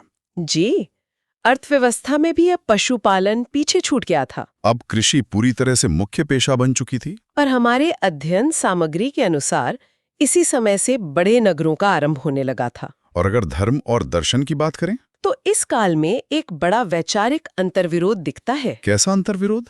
एक तरफ तो महंगे यज्ञ, बलि प्रथा और कर्मकांड एकदम चरम पर थे। आम आदमी के लिए तो भगवान तक पहुंचना मुश्किल हो गया होगा। बिल्कुल। और दूसरी तरफ इन्हीं कर्मकांडों के विरोध में उपनिषदों का उदय हुआ, जिनमें आत्मा और ब्रह्म पर बहुत गहरा चिंतन था। हाँ, और उन्होंने इन महंगे यज्ञों की खुलकर आलोचना भी की। परीक्षा के लिए एक विशेष तथ्य भी है हमारे नोट्स में। जी, सत्यमेव जयते, ये मुंडकोपनिषद से लिया गया है, जो इसी उपनिषद काल की देन है और आज हमारा राष्ट्रीय आदर्श वाक्य है। अब थोड़ी शिक्षा और पारिवारिक संरचना की बात कर लें। गुरुकुल प्रणाली उस समय शिक्षा का मुख्य केंद्र थी, जहां छात्र अपना घर छोड़कर गुरु के आश्रम में ही रहते थे। और सबसे खास बात ये कि ये पूरी तरह मौखिक परंपरा पर आधारित थी, जिसे श्रुति कहते हैं। हाँ, यानी केवल सुनकर ज्ञान को याद रखना। और परिवार कैसे होते थे? संयुक्त परिवार का बहुत महत्व था। गोत्र व्यवस्था भी शायद इसी समय शुरू हुई। जी, गोत्र यानी एक ही ऋषि के वंशज होना। और नियम ये था कि समान गोत्र में विवाह वर्जित था। बिल्कुल, आनुवांशिक बीमारियों से बचने का ये उनका तरीका था। और जीवन को 4 हिस्सों में बांटने वाली आश्रम व्यवस्था भी शुरू हुई। 100 साल की उम्र मानकर पहले 25 साल ब्रह्मचर्य, सिर्फ ज्ञान बटोरना, फिर गृहस्थ, शादी और परिवार, फिर वानप्रस्थ, समाज को अनुभव बांटना और अंत में संन्यास। मतलब पूरी तरह से आध्यात्मिक शांति की खोज। हाँ, ये एक महत्वपूर्ण सवाल खड़ा करता है कैसा सवाल? कि कैसे ये प्राचीन संस्थाएं आज भी भारतीय समाज के ताने बाने में इतनी गहराई से गुथी हुई हैं। सच में आज भी हम गोत्र और आश्रम की बातें करते हैं। जी, तो इसका कुल मिलाकर क्या मतलब है? मतलब यही है कि वैदिक काल कोई भूला बिसरा इतिहास नहीं है। वैदिक काल ने ही भारत की सामाजिक संरचना, दर्शन और संस्कृति की मजबूत नींव रखी। बिल्कुल, जिसने आगे चलकर महाजनपदों और मौर्य साम्राज्य के विकास का रास्ता तैयार किया। और हमारे स्रोतों के आधार पर यह स्पष्ट है कि केवल प्रतियोगी परीक्षाओं के नजरिए से ही नहीं, बल्कि आज के सूचनाओं के युग में क्रिटिकल थिंकिंग के साथ अपनी जड़ों को समझने के लिए इस काल का अध्ययन बहुत अनिवार्य है। एकदम सही कह रहे हैं आप। तो अब हम बात करेंगे महाजनपद काल एवं बौद्ध जैन धर्म। आज के इस गहरे अध्ययन में हम 600 ईसा पूर्व के उस बेहद रोमांचक दौर में उतरने वाले हैं। हाँ, एक ऐसा दौर जिसे समझना बहुत जरूरी है। बिल्कुल, जिसे ऐतिहासिक रूप से लोहे, साम्राज्य और ज्ञानोदय का युग कहा जाता है। Era of iron empire and enlightenment. एकदम सही नाम है। हमारे सामने आज जो स्रोत हैं, जिनमें कुछ शानदार ऐतिहासिक नोट्स और चार्ट्स शामिल हैं, वो इस विशाल राजनैतिक और धार्मिक संक्रमण को समझने के लिए एक बेहतरीन नक्शे का काम करते हैं। और मैं यहाँ ये स्पष्ट करना चाहूँगा कि हमारी इस चर्चा का मुख्य उद्देश्य सिर्फ तथ्यों या तारीखों को रटना नहीं है। हमें ये समझना है कि कैसे छोटे छोटे कबीले विशाल साम्राज्यों में बदल गए और क्यों ठीक उसी समय समाज में नए धार्मिक विचारों की एक बहुत बड़ी आंधी आ गई? जो कि बहुत हैरान करने वाला है। बिल्कुल। ये एक ऐसा समय था जिसने आधुनिक भारत की नींव रखी। तो चलिए, सुनने वालों के लिए इस कहानी को बिल्कुल शुरुआत से समझते हैं। हमारे स्रोतों के अनुसार वैदिक काल के बाद चीजें बहुत तेजी से बदलने लगी थीं। बदलाव का पहिया घूमने लगा था। जो जन या कबीले थे वो विकसित होकर जनपद बने, जहां लोगों ने अपने पैर जमाए, और फिर वे महाजनपद यानी विशाल राज्य में बदल गए। सही कहा। तो मेरा सवाल ये है कि एक छोटे से कबीले से एक विशाल साम्राज्य तक का ये सफर, इसके पीछे असली गेम चेंजर क्या था? अगर हम नोट्स का विश्लेषण करें तो इस पूरे बदलाव के पीछे जो सबसे बड़ा कारण था वो था लोहा, आयरन टेक्नोलॉजी। लोहा मतलब एक धातु ने सब कुछ बदल दिया? जी, लोहे का जादू ही कुछ ऐसा था। देखिए, पहले लोग तांबे या कांसे का इस्तेमाल करते थे, पर जब उन्होंने घने जंगलों वाले इलाकों में प्रवेश किया तो तांबे की कुल्हाड़ियां काम नहीं आई। वो मुड़ जाती होंगी। बिल्कुल, लेकिन लोहे की धारदार कुल्हाड़ियों से विशाल जंगलों की सफाई बहुत आसान हो गई। और सबसे बड़ी बात, लोहे के फाल वाले हलों से गहरी जुताई संभव हो पाई। अच्छा, तो गहरी जुताई का मतलब है बेहतर फसल? सटीक। इससे एक कृषि अधिशेष या कहें एग्रीकल्चरल सरप्लस पैदा हुआ। किसानों के पास अपनी जरूरत से ज्यादा अनाज होने लगा, जिससे भोजन की सुरक्षा मिली और जाहिर है जनसंख्या में वृद्धि हुई होगी। हाँ, और यहीं से कहानी एक नया मोड़ लेती है। जब पेट भरा हो तो समाज के हर व्यक्ति को खेती करने की जरूरत नहीं रह जाती। तो श्रम विभाजन शुरू हो गया, डिवीजन ऑफ लेबर। एकदम सही। कोई शिल्पकार बन गया, कोई व्यापारी। शिल्प और वाणिज्य का बहुत तेजी से विकास हुआ। और शायद इसी वजह से शहर बसने लगे। हाँ, इसी ने शहरीकरण की शुरुआत की और व्यापार को आसान बनाने के लिए पहली बार आहत सिक्कों यानी पंच मार्क्ड कॉइन्स का प्रयोग हुआ। मुद्रा अर्थव्यवस्था का जन्म। जी, वस्तु विनिमय से निकलकर लोग सिक्कों पर आ गए थे। ये तो बिल्कुल आज के संदर्भ जैसा लगता है, जैसे आज किसी नई टेक्नोलॉजी के आने से पूरी दुनिया की अर्थव्यवस्था बदल जाती है, वैसे ही तब लोहे ने किया था। लोहे ने पूरी सभ्यता को एक नया आकार दे दिया था। अब जब लोहे और अनाज की बदौलत बड़े राज्य बन रहे थे, तो एक और दिलचस्प बात सामने आती है। हमारे स्रोतों में एक प्रसिद्ध बौद्ध ग्रंथ अंगुत्तर निकाय का जिक्र है। जी, जिसमें 16 महाजनपदों की सूची मिलती है। हाँ, जैसे अंग, कुरु, पांचाल, गांधार वगैरह। तो इन सब में सबसे शक्तिशाली कौन बनकर उभरा और क्यों? इन सब में जो सबसे बड़ा शक्ति केंद्र बनकर उभरा वो था मगध। मगध? हाँ, मगध की प्रारंभिक राजधानी राजगृह थी और बाद में पाटलिपुत्र बनी। वहां बिंबिसार और अजातशत्रु जैसे अत्यंत महत्वाकांक्षी शासक हुए। तो क्या सिर्फ शासकों की वजह से मगध इतना ताकतवर बना? नहीं, प्रकृति ने भी बहुत साथ दिया। मगध के पास लोहे की खदानों तक सीधी पहुंच थी। ओह, मतलब हथियारों और औजारों की कोई कमी नहीं। बिल्कुल। इसके अलावा उन्होंने सेना में पहली बार बड़े पैमाने पर हाथियों का उपयोग किया। और उनकी भौगोलिक स्थिति देखिए, गंगा और सोन नदियों ने उन्हें एक प्राकृतिक सुरक्षा और बेहद उपजाऊ भूमि दी। नदियों से व्यापार भी आसान हो गया होगा। हाँ, सैन्य और आर्थिक दोनों मोर्चों पर मगध अजेय हो गया। पर यहाँ एक दिलचस्प तुलना भी है। वो क्या? जहाँ मगध में राजतंत्र यानी मोनार्की थी, जहाँ राजा सर्वोच्च था, वहीं दूसरी तरफ वज्जी जैसे महाजनपद भी थे। वज्जी, जिसकी राजधानी वैशाली थी? जी, वज्जी गणराज्य था, एक रिपब्लिक। वहां लिच्छवी गण प्रमुख थे और सारे फैसले एक सभा या असेंबली द्वारा चर्चा करके लिए जाते थे। वाकई, ये तो बहुत ही हैरान करने वाली बात है। सोचिए, आज से 2600 साल पहले भी हमारे यहाँ सभाओं में चर्चा करके फैसले लेने की ये लोकतांत्रिक झलक मौजूद थी। ये हमारी राजनीतिक विविधता का एक बहुत बड़ा उदाहरण है। अब चर्चा को एक नया मोड़ देते हैं। स्रोत हमें बताते हैं कि जब अर्थव्यवस्था और राज्य इतने फल फूल रहे थे, उसी समय समाज में एक नई लहर उठी। आप धार्मिक आंदोलनों की बात कर रही हैं? हाँ, जब सब कुछ इतना अच्छा चल रहा था, तो अचानक बौद्ध और जैन धर्म जैसे नए धार्मिक आंदोलन क्यों शुरू हो गए? इसे कारण और प्रभाव के नजरिए से समझना होगा। हर चमकती चीज के पीछे कुछ असंतोष भी था। कैसा असंतोष? पहला तो सामाजिक। उत्तर वैदिक काल आते आते जो कर्मकांड थे वो बहुत जटिल हो गए थे। और वर्ण व्यवस्था यानी कास्ट रिजिडिटी बहुत कठोर हो चुकी थी। समाज को सामाजिक समानता की सख्त जरूरत थी। मतलब निचले तबकों को हाशिए पर धकेला जा रहा था। लेकिन इसका एक बहुत ही दिलचस्प आर्थिक कारण भी था। आर्थिक कारण और धर्म?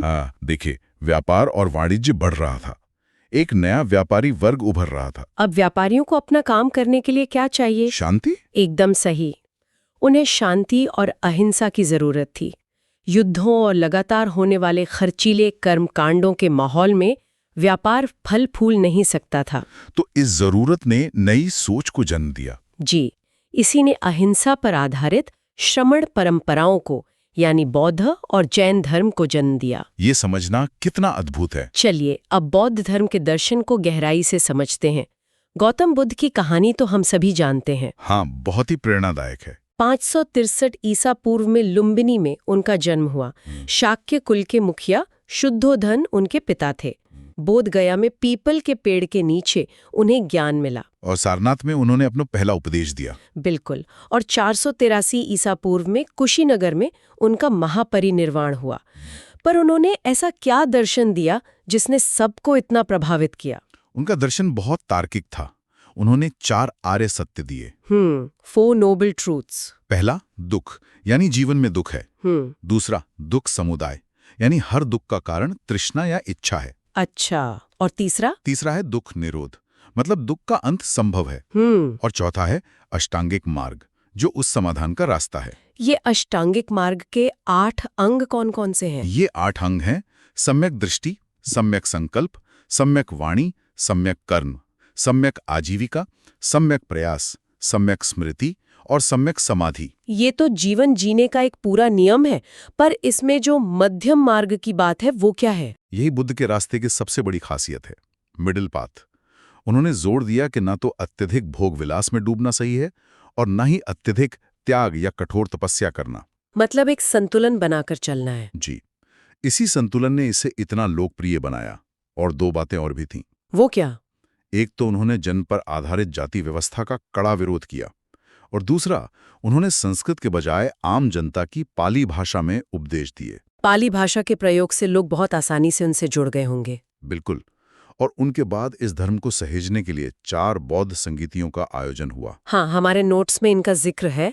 राजगृह में अजातशत्रु के समय, वैशाली में कालाशोक के समय और पाटलिपुत्र में महान सम्राट अशोक के समय। और चौथी संगीति कश्मीर में राजा कनिष्क के समय हुई थी। ये संगीति बहुत विशेष है। क्यों? इसमें ऐसा क्या हुआ था? इसी चौथी संगीति में मतभेदों के कारण बौद्ध धर्म 2 संप्रदायों में बंट गया, हीनयान और महायान। ये एक बहुत बड़ा बदलाव था। अब हम जैन धर्म और महावीर स्वामी की ओर रुख करते हैं। जी, ये भी श्रमण परंपरा का एक मजबूत स्तंभ है। महावीर स्वामी का जन्म 540 ईसा पूर्व में वैशाली के कुंड ग्राम में हुआ था। वो 24वें तीर्थंकर थे। उनका प्रतीक सिंह था और उन्हें जो ज्ञान मिला उसे कैवल्य कहा गया। पावापुरी में उन्हें निर्वाण प्राप्त हुआ। हाँ। अगर हम बौद्ध और जैन धर्म के बीच एक तुलना करें तो स्रोत क्या बताते हैं? जैन दर्शन के कुछ अपने बहुत ही स्पष्ट और सख्त सिद्धांत हैं। जैसे बौद्ध धर्म में अष्टांगिक मार्ग हैं, जैन धर्म में त्रिरत्न हैं। त्रिरत्न? सम्यक दर्शन, सम्यक ज्ञान और सम्यक चरित्र। और इस चरित्र को जीने के लिए 5 महाव्रत बताए गए हैं। ये 5 महाव्रत कौन से हैं? अहिंसा, सत्य, अस्तेय यानी चोरी न करना, अपरिग्रह यानी संपत्ति इकट्ठा न करना और ब्रह्मचर्य। इनमें सबसे ज्यादा जोर अहिंसा पर है। बौद्ध धर्म भी अहिंसा की बात करता है, तो दोनों में बुनियादी फर्क क्या है? मध्यम मार्ग की बात करता है। जैन धर्म आत्मा की शुद्धि के लिए कठोर तपस्या पर बल देता है। उनकी अहिंसा का दायरा इतना बड़ा है कि अनजाने में भी किसी सूक्ष्म जीव को नुकसान पहुंचाना पाप है। अच्छा, तभी वो नियमों का इतनी कड़ाई से पालन करते हैं। बिल्कुल। और भाषा के स्तर पर भी फर्क है। जहां बौद्ध धर्म ने पाली भाषा चुनी और वो अंतर्राष्ट्रीय स्तर पर फैला, वहीं जैन धर्म ने प्राकृत भाषा पर बल दिया। और शायद अपनी कठोर तपस्या के कारण इसका प्रसार मुख्य रूप से भारत तक ही सीमित रहा। सही विश्लेषण है आपका। तो इस पूरे अध्ययन को समेटते हुए अगर हम ऐतिहासिक प्रभाव की बात करें, इस 600 ईसा पूर्व के काल ने सचमुच भारत की तस्वीर बदल दी। इसने वर्ण व्यवस्था को खुली चुनौती दी, शानदार कला और स्तूपों को जन्म दिया और सबसे बड़ी बात, क्षेत्रीय राज्यों से एक अखिल भारतीय साम्राज्य की ओर कदम बढ़ाया। हाँ, जिसने आगे चलकर महान मौर्य साम्राज्य की उदय की ठोस नींव रखी। वाकई ये एक ऐसा दौर था जिसने सब कुछ बदल दिया। बिल्कुल। तो अब हम बात करेंगे मौर्य साम्राज्य की।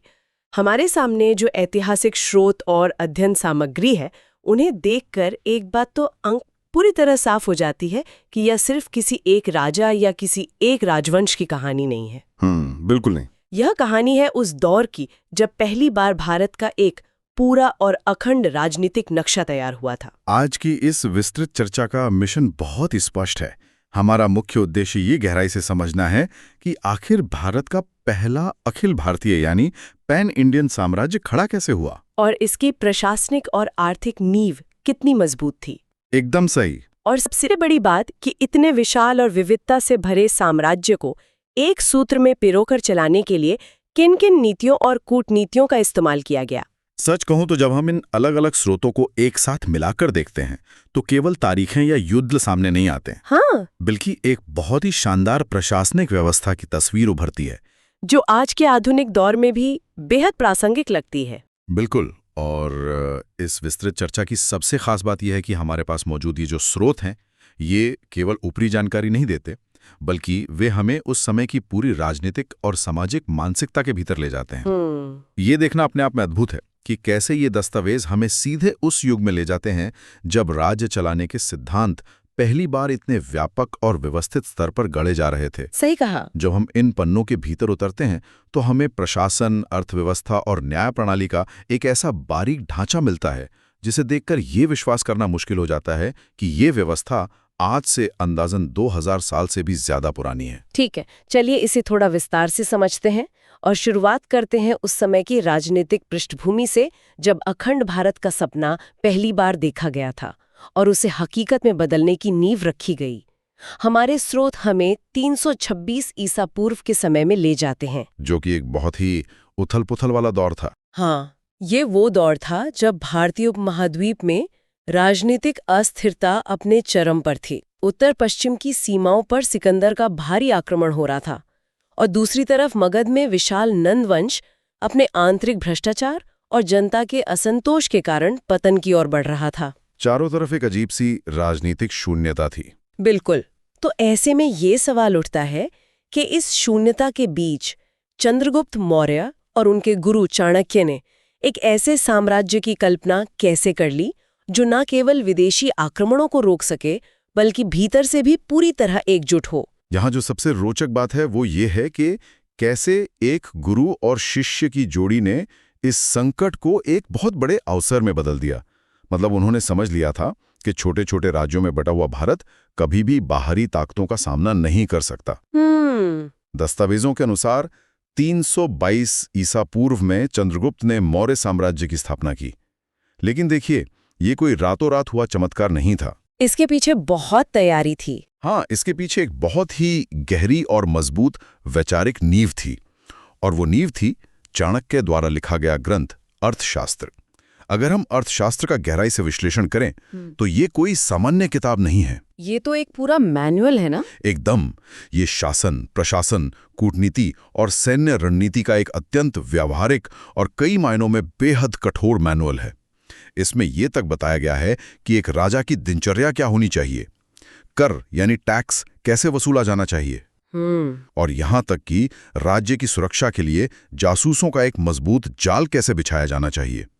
चाणक्य का यह स्पष्ट मानना था कि एक शक्तिशाली राज्य ही अपनी प्रजा की रक्षा कर सकता है। ये वाकई सोचने वाली बात है कि उस दौर में राज्य की सुरक्षा और जासूसी तंत्र को लेकर इतनी स्पष्ट और दूरदर्शी सोच थी। और इसी वैचारिक सोच को जमीन पर उतारा चंद्रगुप्त मौर्य ने, जिनका शासनकाल 322 से 298 ईसा पूर्व तक रहा। बिल्कुल। हमारे स्रोत बताते हैं कि साम्राज्य के संस्थापक के रूप में चंद्रगुप्त ने केवल नंदवंश को ही उखाड़ नहीं फेंका, बल्कि उन्होंने भारत की सीमाओं को भी सुरक्षित किया। उन्होंने विदेशी आक्रमणकारियों को करारी मात दी, जिसमें यूनानी शासक सेल्यूकस निकेटर को हराना एक बहुत बड़ा मील का पत्थर था। हाँ, सेल्यूकस निकेटर के साथ हुआ युद्ध ऐतिहासिक महत्व रखता है। इस युद्ध के बाद एक संधि हुई थी और सेल्यूकस ने अपना एक राजदूत, जिसका नाम मेगास्थनीज था, उसे चंद्रगुप्त के दरबार में भेजा। और उसी मेगास्थनीज ने इंडिका नाम की प्रसिद्ध पुस्तक लिखी थी। दिलचस्प बात यह है कि मेगास्थनीज ने अपनी किताब में मौर्यकालीन राजधानी पाटलिपुत्र का जो विवरण दिया है वो किसी आधुनिक महानगर के नगर निगम जैसा लगता है। वाह, वो विवरण बहुत ही विस्तृत है। उसने बताया है कि शहर के चारों ओर एक विशाल दीवार थी, गहरी खाई थी और शहर के अंदर का प्रशासन बहुत ही व्यवस्थित था। पर नहीं था, बल्कि एक सुदृढ़ नागरिक प्रशासन खड़ा करने पर भी था। लेकिन देखिए, किसी भी साम्राज्य के लिए केवल उसकी स्थापना कर देना ही काफी नहीं होता। उसे चलाना और बढ़ाना भी होता है। बिल्कुल। चंद्रगुप्त के बाद उनके पुत्र बिंदुसार ने 298 ईसा पूर्व में सत्ता संभाली। स्रोत स्पष्ट रूप से बताते हैं कि बिंदुसार ने इस साम्राज्य को उत्तर से लेकर सुदूर दक्षिण भारत तक फैलाया। और उन्हें एक खास उपाधि भी मिली थी, अमित्रघात। हाँ, यूनानी लेखकों ने बिंदुसार को अमित्रघात की उपाधि दी थी, जिसका अर्थ होता है दुश्मनों का नाश करने वाला। अब यहाँ एक बहुत ही महत्वपूर्ण बात समझने वाली है। एक नए साम्राज्य को बनाना एक अलग चुनौती है, लेकिन उसे संभालते हुए उसका सफलतापूर्वक विस्तार करना एक बिल्कुल ही अलग और शायद ज्यादा कठिन चुनौती है। क्योंकि क्षेत्रफल बहुत बढ़ गया था। सही कहा। बिंदुसार के समय में साम्राज्य इतना बड़ा हो चुका था कि संचार और सैन्य रसद पहुंचाना अपने आप में एक बहुत बड़ा काम रहा होगा। फिर भी उन्होंने अपनी प्रशासनिक और सैन्य क्षमता का लोहा मनवाया। लेकिन यहाँ एक सवाल उठता है, अगर चंद्रगुप्त ने इतनी मजबूत नींव रख दी थी और बिंदुसार ने उसे दक्षिण तक फैला दिया था, तो इसके बाद आने वाले शासक को तो एक बना बनाया और शांत साम्राज्य मिलना चाहिए था। हाँ, तार्किक रूप से तो यही लगता है। फिर अशोक महान के शासनकाल में ऐसा क्या हुआ जिसने पूरे इतिहास की धारा ही बदल दी? यहाँ ये विषय और भी ज्यादा दिलचस्प हो जाता है जब हम अशोक की बात करते हैं, जिनका शासनकाल 273 ईसा पूर्व से 232 ईसा पूर्व तक रहा, जो मौर्य वंश के सबसे प्रतापी शासक माने जाते हैं। बिल्कुल। हमारे अध्ययन स्रोत एक बहुत ही भावुक और ऐतिहासिक मोड़ का गहराई से जिक्र करते हैं, 261 ईसा पूर्व का कलिंग युद्ध। ये इतिहास का एक बहुत बड़ा टर्निंग पॉइंट था। बहुत बड़ा। इस युद्ध में कलिंग को जीतने के लिए इतना खून बहा, इतनी अत्यधिक जनहानि हुई कि लाखों लोगों की मृत्यु हो गई और लाखों बेघर हो गए। इतनी भयानक तबाही देखकर अशोक का हृदय पूरी तरह से बदल गया। एक लगातार युद्ध जीतने वाले राजा ने तय किया कि वो अब कभी युद्ध नहीं करेगा। उसने अपनी तलवार छोड़कर बौद्ध धर्म अपना लिया। अगर हम इसे थोड़े बड़े परिदृश्य से जोड़कर देखें, तो कलिंग युद्ध केवल एक सैन्य घटना या किसी राजा का व्यक्तिगत हृदय परिवर्तन मात्र नहीं था। तो फिर ये क्या था? ये भारतीय उपमहाद्वीप के राजनीतिक दर्शन में एक बहुत बड़ा और संरचनात्मक बदलाव था। इसी हृदय परिवर्तन के बाद अशोक ने धम्म की नीति की शुरुआत की। धम्म? हाँ, अब ये समझना बहुत जरूरी है कि ये धम्म नीति आखिर थी क्या और इसकी राजनीतिक अहमियत क्या थी। हमारे स्रोत बहुत ही स्पष्ट रूप से बताते हैं कि धम्म कोई नया धर्म या कोई धार्मिक कर्मकांड नहीं था। अच्छा। यह दरअसल प्रजा के लिए एक बहुत ही सरल नैतिक आचार संहिता थी। इसमें मुख्य रूप से अहिंसा, बड़ों का आदर, धार्मिक सहिष्णुता और दासों तथा सेवकों के प्रति मानवीय व्यवहार शामिल था। अशोक एक बहुत ही चतुर प्रशासक भी थे। वो कैसे? वे यह समझ चुके थे कि कलिंग विजय के बाद उनका साम्राज्य अपनी अधिकतम भौगोलिक सीमा तक पहुंच चुका है। अब इतने विशाल और विविधताओं से भरे साम्राज्य को केवल सेना के डर से या शक्ति के दम पर एक साथ बांधकर नहीं रखा जा सकता था। उसे जोड़े रखने के लिए कुछ और चाहिए था। बिल्कुल। इसके लिए लोगों के दिलों को जोड़ना आवश्यक था। धम्म उसी एकता को स्थापित करने का एक कूटनीतिक और सामाजिक प्रयास था। ये नजरिया वाकई बहुत ही दिलचस्प है कि धम्म केवल एक आध्यात्मिक विचार नहीं, बल्कि साम्राज्य को एकजुट रखने की एक नीति भी थी। और उन्होंने अपने इस धम्म के संदेश को आम जनता तक पहुंचाने के लिए जो तरीका अपनाया, वो तो प्राचीन काल के जनसंचार का सबसे बेहतरीन उदाहरण है। शिलालेख और स्तंभलेख। हाँ, अशोक ने अपनी प्रजा से सीधे बात करने के लिए पत्थरों, चट्टानों और विशाल स्तंभों पर अपने संदेश लिखवाए। इसके पीछे की सोच ये थी कि आम जनता इन्हें चौराहों और मुख्य मार्गों पर आसानी से देख और समझ सके। ये उस समय का मास कम्युनिकेशन था। एकदम। इन अभिलेखों की भाषा और लिपि के बारे में हमारे स्रोतों में बहुत ही रोचक जानकारी दी गई है। इनकी भाषा प्राकृत थी, जो उस समय आम लोगों की आम बोलचाल की भाषा थी। अशोक ने जानबूझकर संस्कृत जैसी संभ्रांत भाषा का उपयोग नहीं किया ताकि उनका संदेश आखिरी व्यक्ति तक पहुंच सके। और लिपि भी उन्होंने इलाके के हिसाब से चुनी थी। सही कहा। दक्षिण और मध्य भारत में ब्राह्मी लिपि का इस्तेमाल हुआ, जबकि उत्तर पश्चिम के क्षेत्रों में खरोष्ठी लिपि का उपयोग किया गया। ये उनकी प्रशासनिक बुद्धिमत्ता को दर्शाता है। वो जानते थे कि संवाद तभी सफल होता है जब वो श्रोता की समझ में आने वाली भाषा में हो। और इसी कला और संवाद के सिलसिले में एक और बेहद अहम तथ्य उभर कर आता है, अशोक का सारनाथ का सिंह स्तंभ, जो हमारा राष्ट्रीय प्रतीक है। बिल्कुल, ये बहुत ही अद्भुत बात है कि हजारों साल पहले गढ़ा गया एक प्रतीक आज हमारे स्वतंत्र भारत का राष्ट्रीय प्रतीक है। ये ऐतिहासिक निरंतरता का एक बहुत बड़ा प्रमाण है कि कैसे उस युग के मूल्य आज भी हमारे आधुनिक लोकतंत्र की पहचान से जुड़े हुए हैं। एकदम सही। लेकिन इन सब भव्य बातों, युद्धों और शांति के संदेशों के बीच एक बहुत ही बुनियादी सवाल दिमाग में आता है। तो इस सब का असल मतलब क्या है? मतलब? मेरा मतलब है कि मौर्यों ने इतनी विशाल मशीनरी आखिर खड़ी कैसे की?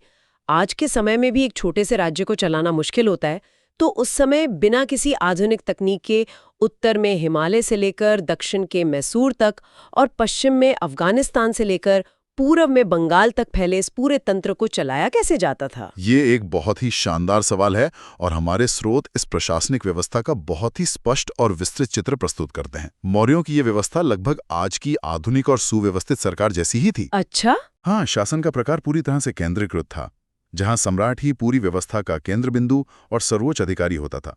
न्याय से लेकर सेना तक का अंतिम निर्णय उसी का होता था। पर वो अकेले तो सब नहीं करता होगा? नहीं, सम्राट की सहायता के लिए एक मंत्री परिषद होती थी, और चूंकि इतने बड़े साम्राज्य को केवल पाटलिपुत्र में बैठकर चलाना नामुमकिन था, इसलिए पूरे साम्राज्य को कई प्रांत में बांटा गया था, जैसे आज के राज्य होते हैं। बिल्कुल। इन प्रांतीय शासनों के प्रमुख को कुमार या आर्यपुत्र कहा जाता था, और वे आमतौर पर राजशाही परिवार के ही सदस्य होते थे, ताकि केंद्र के प्रति वफादारी बनी रहे। और ये बात मुझे सबसे ज्यादा प्रभावित करती है कि उन्होंने नगरों के प्रशासन को कितनी बारीकी से संभाला था। हमारे स्रोतों में मेगिस्थनीज के हवाले से ये बताया गया है कि पाटलिपुत्र जैसे विशाल नगर का प्रशासन चलाने के लिए 6 विशेष समितियां बनाई गई थी। 6 समितियां? ये बहुत ही आधुनिक कॉन्सेप्ट है। हाँ, हर समिति में 5 सदस्य होते थे। और अगर हम आज के नगर निगम को देखें तो ये समितियां बिल्कुल वैसी ही थीं। पहली समिति उद्योगों और शिल्प कला का ध्यान रखती थी। दूसरी समिति विदेशियों के रहने और उनकी सुरक्षा का प्रबंध करती थी। तीसरी समिति का काम तो बिल्कुल आधुनिक था, वे जन्म और मृत्यु का पंजीकरण करते थे। बर्थ और डेथ रजिस्ट्रेशन उस जमाने में? बिल्कुल। चौथी समिति व्यापार और वाणिज्य को देखती थी। 5वीं बनी हुई चीजों की बिक्री पर नजर रखती थी। और छठी समिति का काम बिक्री कर या टैक्स वसूलना था। ये वाकई हैरान करने वाला है। हाँ, ये देखकर हैरानी होती है कि मौर्यों ने ये व्यवस्था 2000 साल पहले ही खड़ी कर दी थी। ये नोट्स हमें बताते हैं कि हमारा आज का प्रशासनिक ढांचा कहीं ना कहीं उसी युग से प्रेरित है। हाँ, और ये सुव्यवस्थित प्रशासन बिना एक मजबूत और स्थिर अर्थव्यवस्था के तो कभी खड़ा नहीं हो सकता। अर्थव्यवस्था तो रीढ़ की हड्डी होती है। सही कहा। मौर्य काल की अर्थव्यवस्था मुख्य रूप से कृषि पर आधारित थी, लेकिन यहाँ राज्य की भूमिका बहुत सक्रिय थी। किसानों को केवल उनके हाल पर नहीं छोड़ा गया था, बल्कि राज्य द्वारा सिंचाई व्यवस्था का बहुत ही व्यापक और वैज्ञानिक प्रबंध किया जाता था। झीलों और नहरों का निर्माण होता था। बिल्कुल, और वो भी सरकारी खजाने से। इसके साथ ही व्यापार और परिवहन का भी भारी विस्तार हुआ। व्यापार को बढ़ावा देने के लिए उत्तरापथ नामक एक प्रमुख और लंबी सड़क का निर्माण हुआ, जो उत्तर पश्चिम से लेकर पूर्वी भारत तक जाती थी। ये तो उस समय की जीवन रेखा रही होगी। हाँ, और इस पूरे विशाल प्रशासनिक तंत्र, सेना और अधिकारियों के वेतन का खर्च उठाने के लिए राज्य की आय का प्रमुख स्रोत भूमि कर था, जो उपज का एक निश्चित हिस्सा होता था। और जहां अर्थव्यवस्था इतनी मजबूत हो, वहां समाज का ढांचा भी उसी हिसाब से विकसित होता है। दस्तावेजों में समाज की स्थिति पर भी गहराई से रोशनी डाली गई है। समाज कैसा था उस समय? नोट्स से हमें पता चलता है कि समाज मुख्य रूप से वर्ण व्यवस्था पर आधारित था। कृषि और व्यापार के विकास के कारण शहरी जीवन काफी समृद्ध और उन्नत हो चुका था। लोग अच्छे रहन सहन पर खर्च कर रहे थे। हाँ, लेकिन इतिहास को हमेशा निष्पक्ष नजरों से देखना चाहिए। हर सुनहरे युग की अपनी कुछ सामाजिक जटिलताएं भी होती हैं। स्रोतों में स्पष्ट रूप से दास प्रथा के भी संकेत मिलते हैं। ये एक अहम बिंदु है। हालांकि मौर्यकालीन दास प्रथा यूनान या रोम जितनी क्रूर नहीं थी और दासों को कुछ अधिकार भी प्राप्त थे, लेकिन फिर भी ये व्यवस्था समाज का हिस्सा थी। ये हमें याद दिलाता है कि इतिहास में कुछ भी पूरी तरह से श्वेत या श्याम नहीं होता, बल्कि उसमें कई परतें होती हैं। ये बहुत ही सटीक विश्लेषण है। समाज और अर्थव्यवस्था के इसी विकास का सीधा असर उस समय की कला और स्थापत्य पर भी पड़ा। मौर्य काल इस मामले में एक बहुत बड़ा परिवर्तनकारी बिंदु था। वास्तुकला में बदलाव आया था ना? हाँ, स्रोतों में बताया गया है कि मौर्य काल में निर्माण कार्यों के लिए मुख्य रूप से लकड़ी की जगह पहली बार भारी पत्थरों का बड़े पैमाने पर इस्तेमाल शुरू हो गया था। ये स्थिरता और साम्राज्य की अमरता दिखाने का एक तरीका था। विशाल और एकाश्म स्तंभ बनाए गए, बिल्कुल एक ही पत्थर को तराश कर बनाए गए पिलर्स। सांची का स्तूप और गया के पास स्थित बाराबर की गुफाएं इसके कुछ सबसे बेहतरीन उदाहरण हैं। और कला के संदर्भ में एक और शब्द जो बार बार इन ऐतिहासिक स्रोतों में उभर कर आता है वो है मौर्य पॉलिश। ओह हाँ, द मौर्य पॉलिश। पत्थरों पर की जाने वाली ये विशेष प्रकार की चमक इतनी शानदार और बेजोड़ थी कि वो आज भी विश्व भर में प्रसिद्ध है। हजारों सालों तक बारिश, धूप और धूल सहने के बाद भी उन स्तंभों की चमक शीशे की तरह बरकरार है। ये उस समय के कारीगरों की वैज्ञानिक और तकनीकी समझ का बहुत बड़ा प्रमाण है, जिसे आज के विशेषज्ञ भी पूरी तरह से समझ नहीं पाए हैं। और कला और तकनीक का ये शिखर निश्चित रूप से अद्भुत था। लेकिन इतिहास का एक अटल और निर्मम नियम ये भी है कि कोई भी साम्राज्य, चाहे वो कितना भी शक्तिशाली, समृद्ध या कलात्मक क्यों न हो, हमेशा के लिए नहीं रहता। हर उत्थान के बाद पतन तो होता ही है। बिल्कुल। और मौर्य साम्राज्य भी इसका अपवाद नहीं बन सका। अशोक के बाद ये विशाल और अजेय दिखने वाला साम्राज्य धीरे धीरे कमजोर पड़ने लगा। हमारे नोट्स में इस महासाम्राज्य के पतन के 3 मुख्य कारण बहुत ही स्पष्ट रूप से विश्लेषित किए गए हैं। पहला कारण क्या था? पहला और सबसे प्रमुख कारण था अशोक के बाद आने वाले कमजोर उत्तराधिकारी।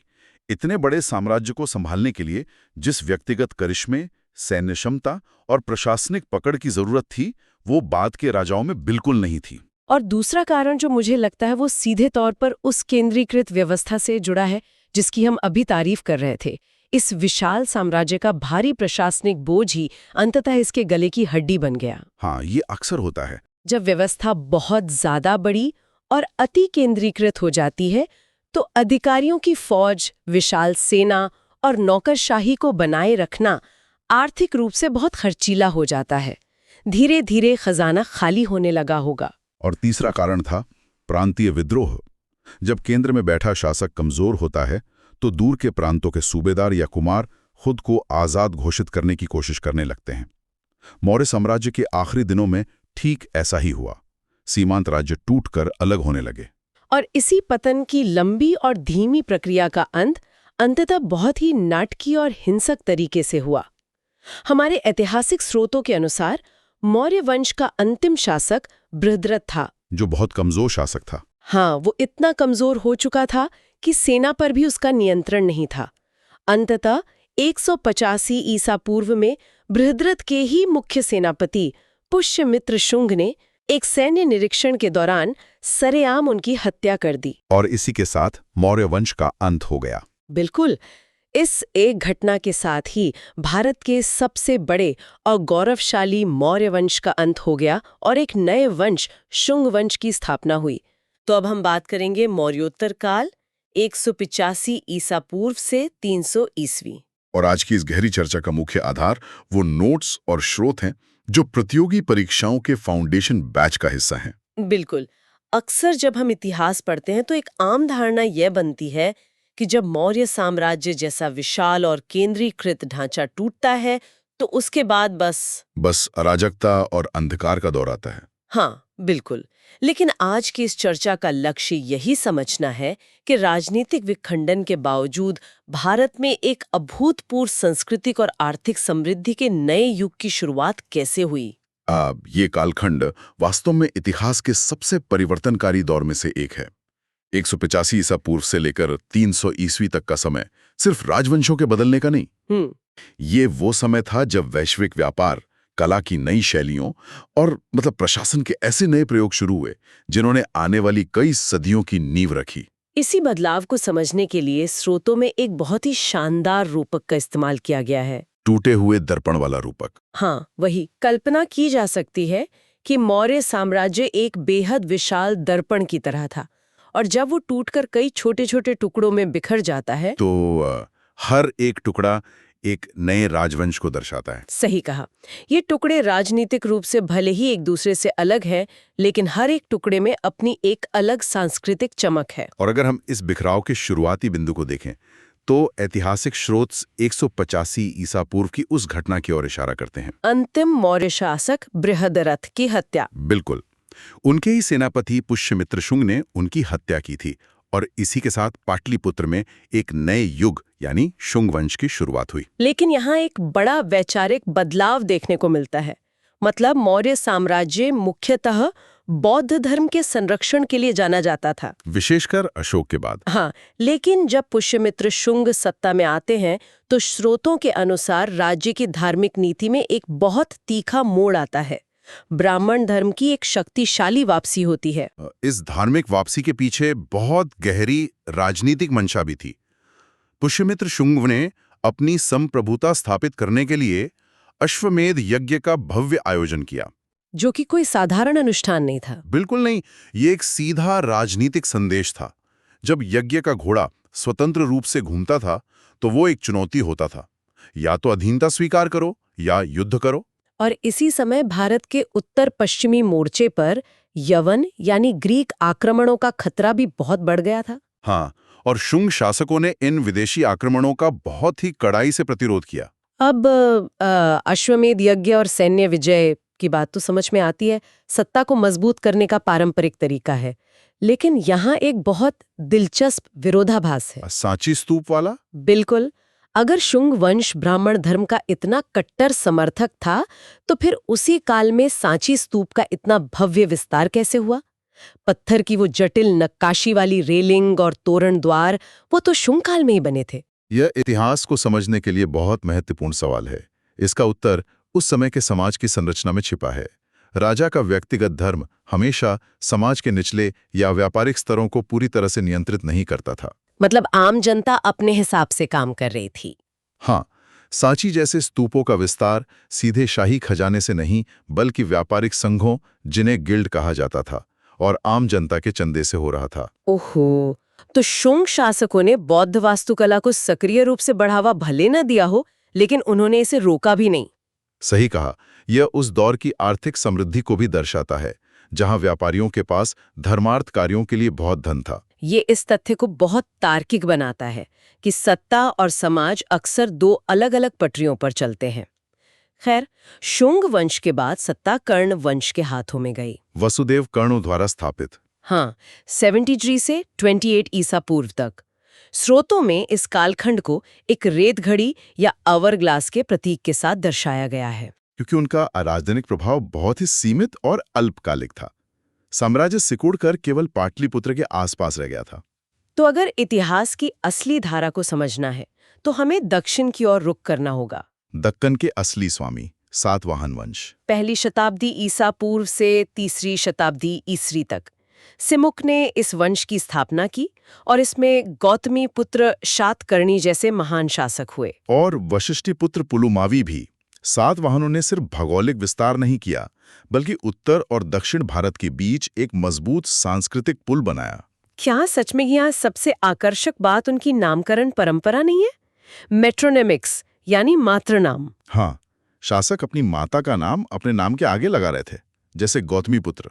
एक पितृसत्तात्मक युग में माताओं के नाम से पहचाना जाना, क्या ये महिलाओं की उच्च स्थिति को दर्शाता है? ये एक बहुत ही बारीक अवलोकन है, लेकिन सत्ता वास्तव में पितृसत्तात्मक ही थी।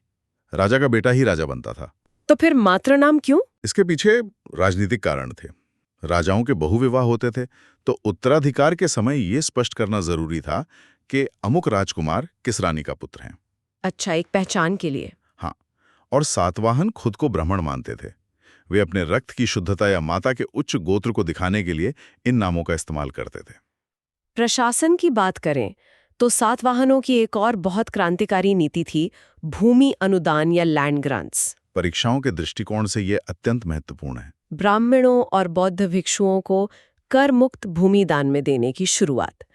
लेकिन मैं सोच रही थी कि कोई भी साम्राज्य अपनी जमीन का टैक्स हमेशा के लिए क्यों छोड़ना चाहेगा? सतह से देखने पर यह राजकोष के लिए घाटा लग सकता है, लेकिन ये एक सोची समझी रणनीतिक चाल थी। कैसे? जब शासक किसी दूर दराज या बंजर इलाके की भूमि दान देते थे तो वो दरअसल वहां कृषि का विस्तार करवा रहे थे। ब्राह्मण या भिक्षु वहां खेती करवाते थे, जिससे नए इलाके अर्थव्यवस्था से जुड़ते थे। मतलब बिना सेना भेजे इलाके पर नियंत्रण। बिल्कुल।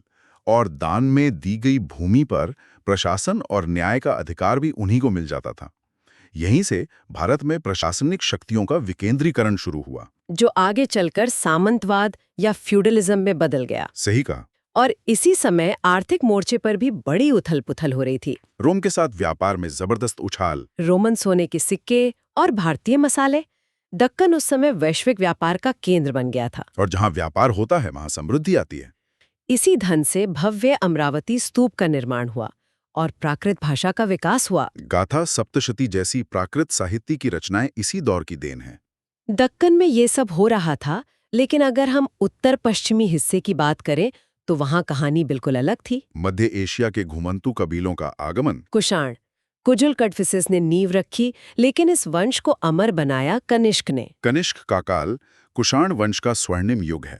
अगर हम इसे बड़ी तस्वीर से जोड़कर देखें तो 78 ईस्वी का वर्ष बहुत महत्वपूर्ण है। शक संवत की शुरुआत। बिल्कुल। और धर्म के क्षेत्र में उन्होंने कश्मीर में चौथी बौद्ध संगीति का ऐतिहासिक आयोजन करवाया। जहां महायान बौद्ध धर्म को राज्य का संरक्षण मिला। हाँ, जहां बुद्ध को एक मार्गदर्शक के बजाय एक देवता के रूप में देखा जाने लगा। लेकिन कुषाणों की असली ताकत धर्म या सेना से ज्यादा एक और चीज में थी, सिल्क रूट पर उनका नियंत्रण। बिल्कुल। जो व्यापारिक मार्ग को नियंत्रित करता है वही धन को नियंत्रित करता है। कुषाण प्राचीन एशिया के सबसे बड़े टोल कलेक्टर बन गए थे। चीन से रोम तक जाने वाले व्यापारियों पर भारी टैक्स। और उसी टैक्स से जो असीमित धन मिला, उसी से उन्होंने भारी मात्रा में सोने के सिक्के यानी दीनार जारी किए। जब इतना पैसा आता है और अलग अलग संस्कृतियों का संगम होता है तो उसका सबसे बड़ा असर कला पर दिखता है। गांधार और मथुरा कला शैलियां। तो इस सब का असल मतलब क्या है? दोनों में इतना अंतर क्यों है? गांधार कला को देखें तो वो एक इंडो वेस्टर्न फ्यूजन की तरह थी।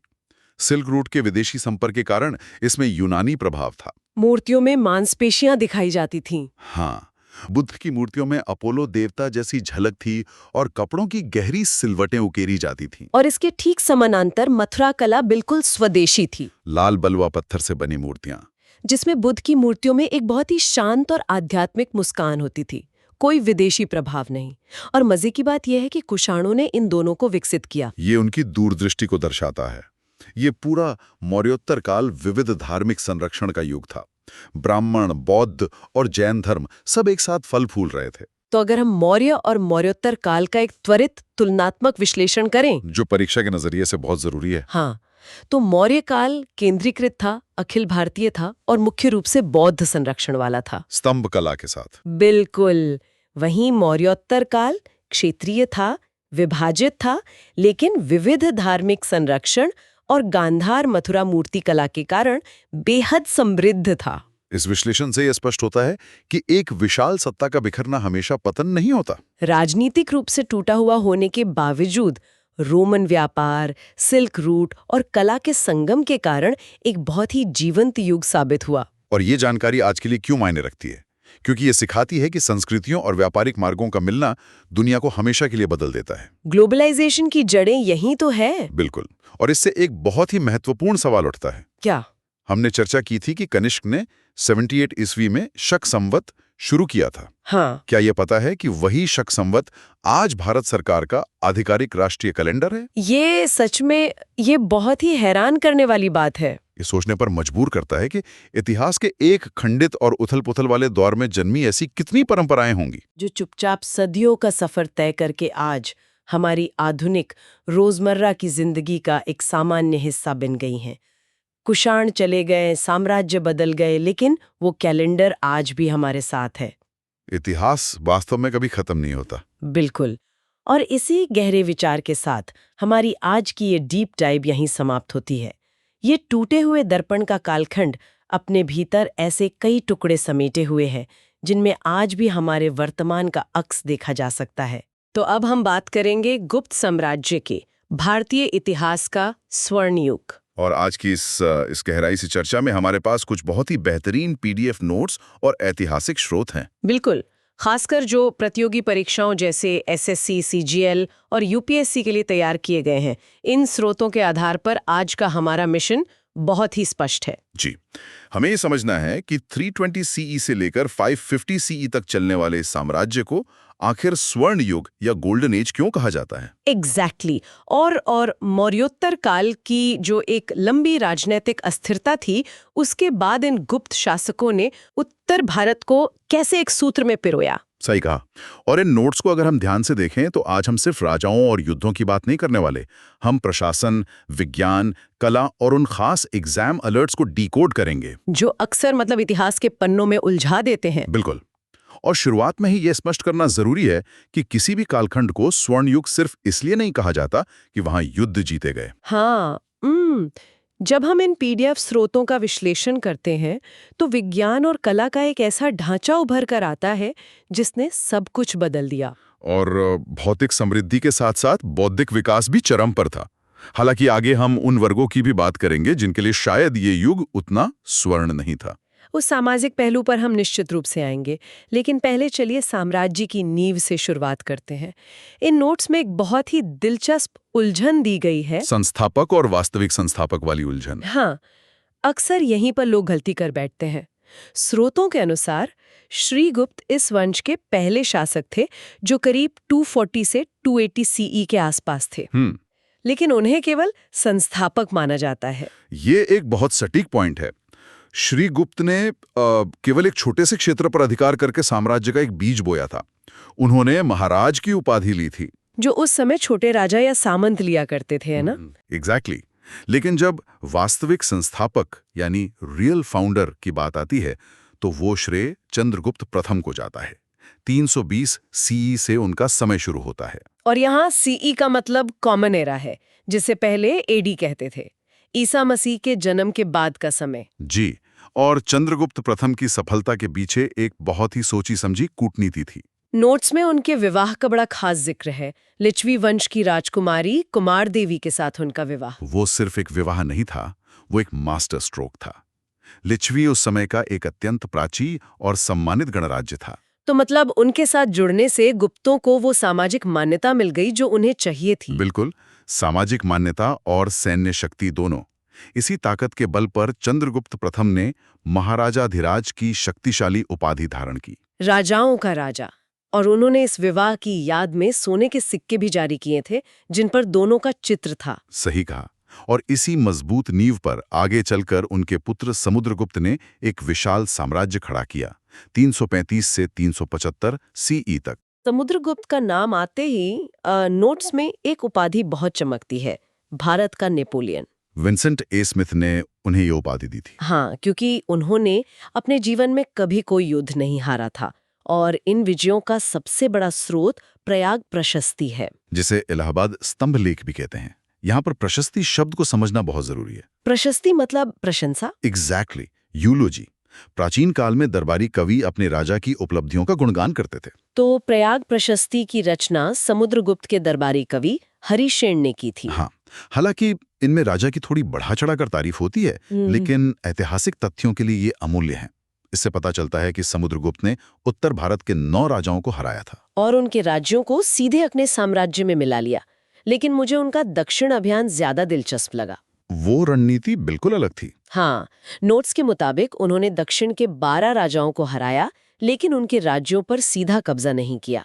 इसे इतिहास में ग्रहण मोक्ष अनुग्रह की नीति कहा गया है। ग्रहण मतलब पहले शत्रु पर अधिकार करना, मोक्ष मतलब उसे मुक्त करना, और अनुग्रह मतलब उसका राज्य लौटाकर उस पर कृपा करना। ये उनकी असाधारण भौगोलिक दूरदर्शिता थी। क्योंकि पाटलिपुत्र में बैठकर, जो आज का पटना है, वहां से सुदूर दक्षिण पर कंट्रोल करना उस समय मुमकिन नहीं था। बिल्कुल नहीं।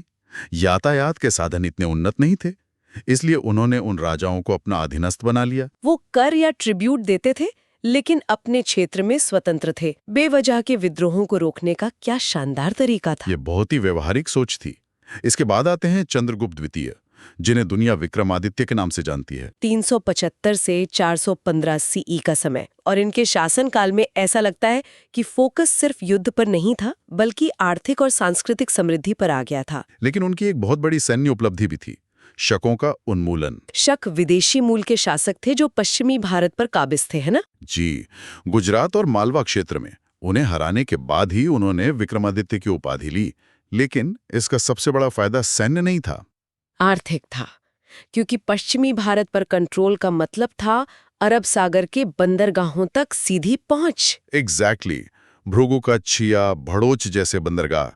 और पीडीएफ नोट स्पष्ट करते हैं कि इससे रोम और पश्चिमी देशों के साथ उनका व्यापार कई गुना बढ़ गया। इसी उछाल के कारण उन्होंने बड़ी मात्रा में सोने के सिक्के जारी किए, जिन्हें गुप्त काल में दीनार कहा जाता था। दीनार। और इस पूरी आर्थिक संपन्नता को संभालने के लिए उन्होंने उज्जैन को अपनी दूसरी राजधानी बनाया। इसी शांति के दौर में चीनी बौद्ध यात्री फाहियान भारत आए थे। फाहियान का यात्रा वृतांत भी इन नोट्स में है। वो बताते हैं कि भारत में अपराध बहुत कम थे, लोग आजादी से घूमते थे, प्रशासन बहुत उदार था। बिल्कुल।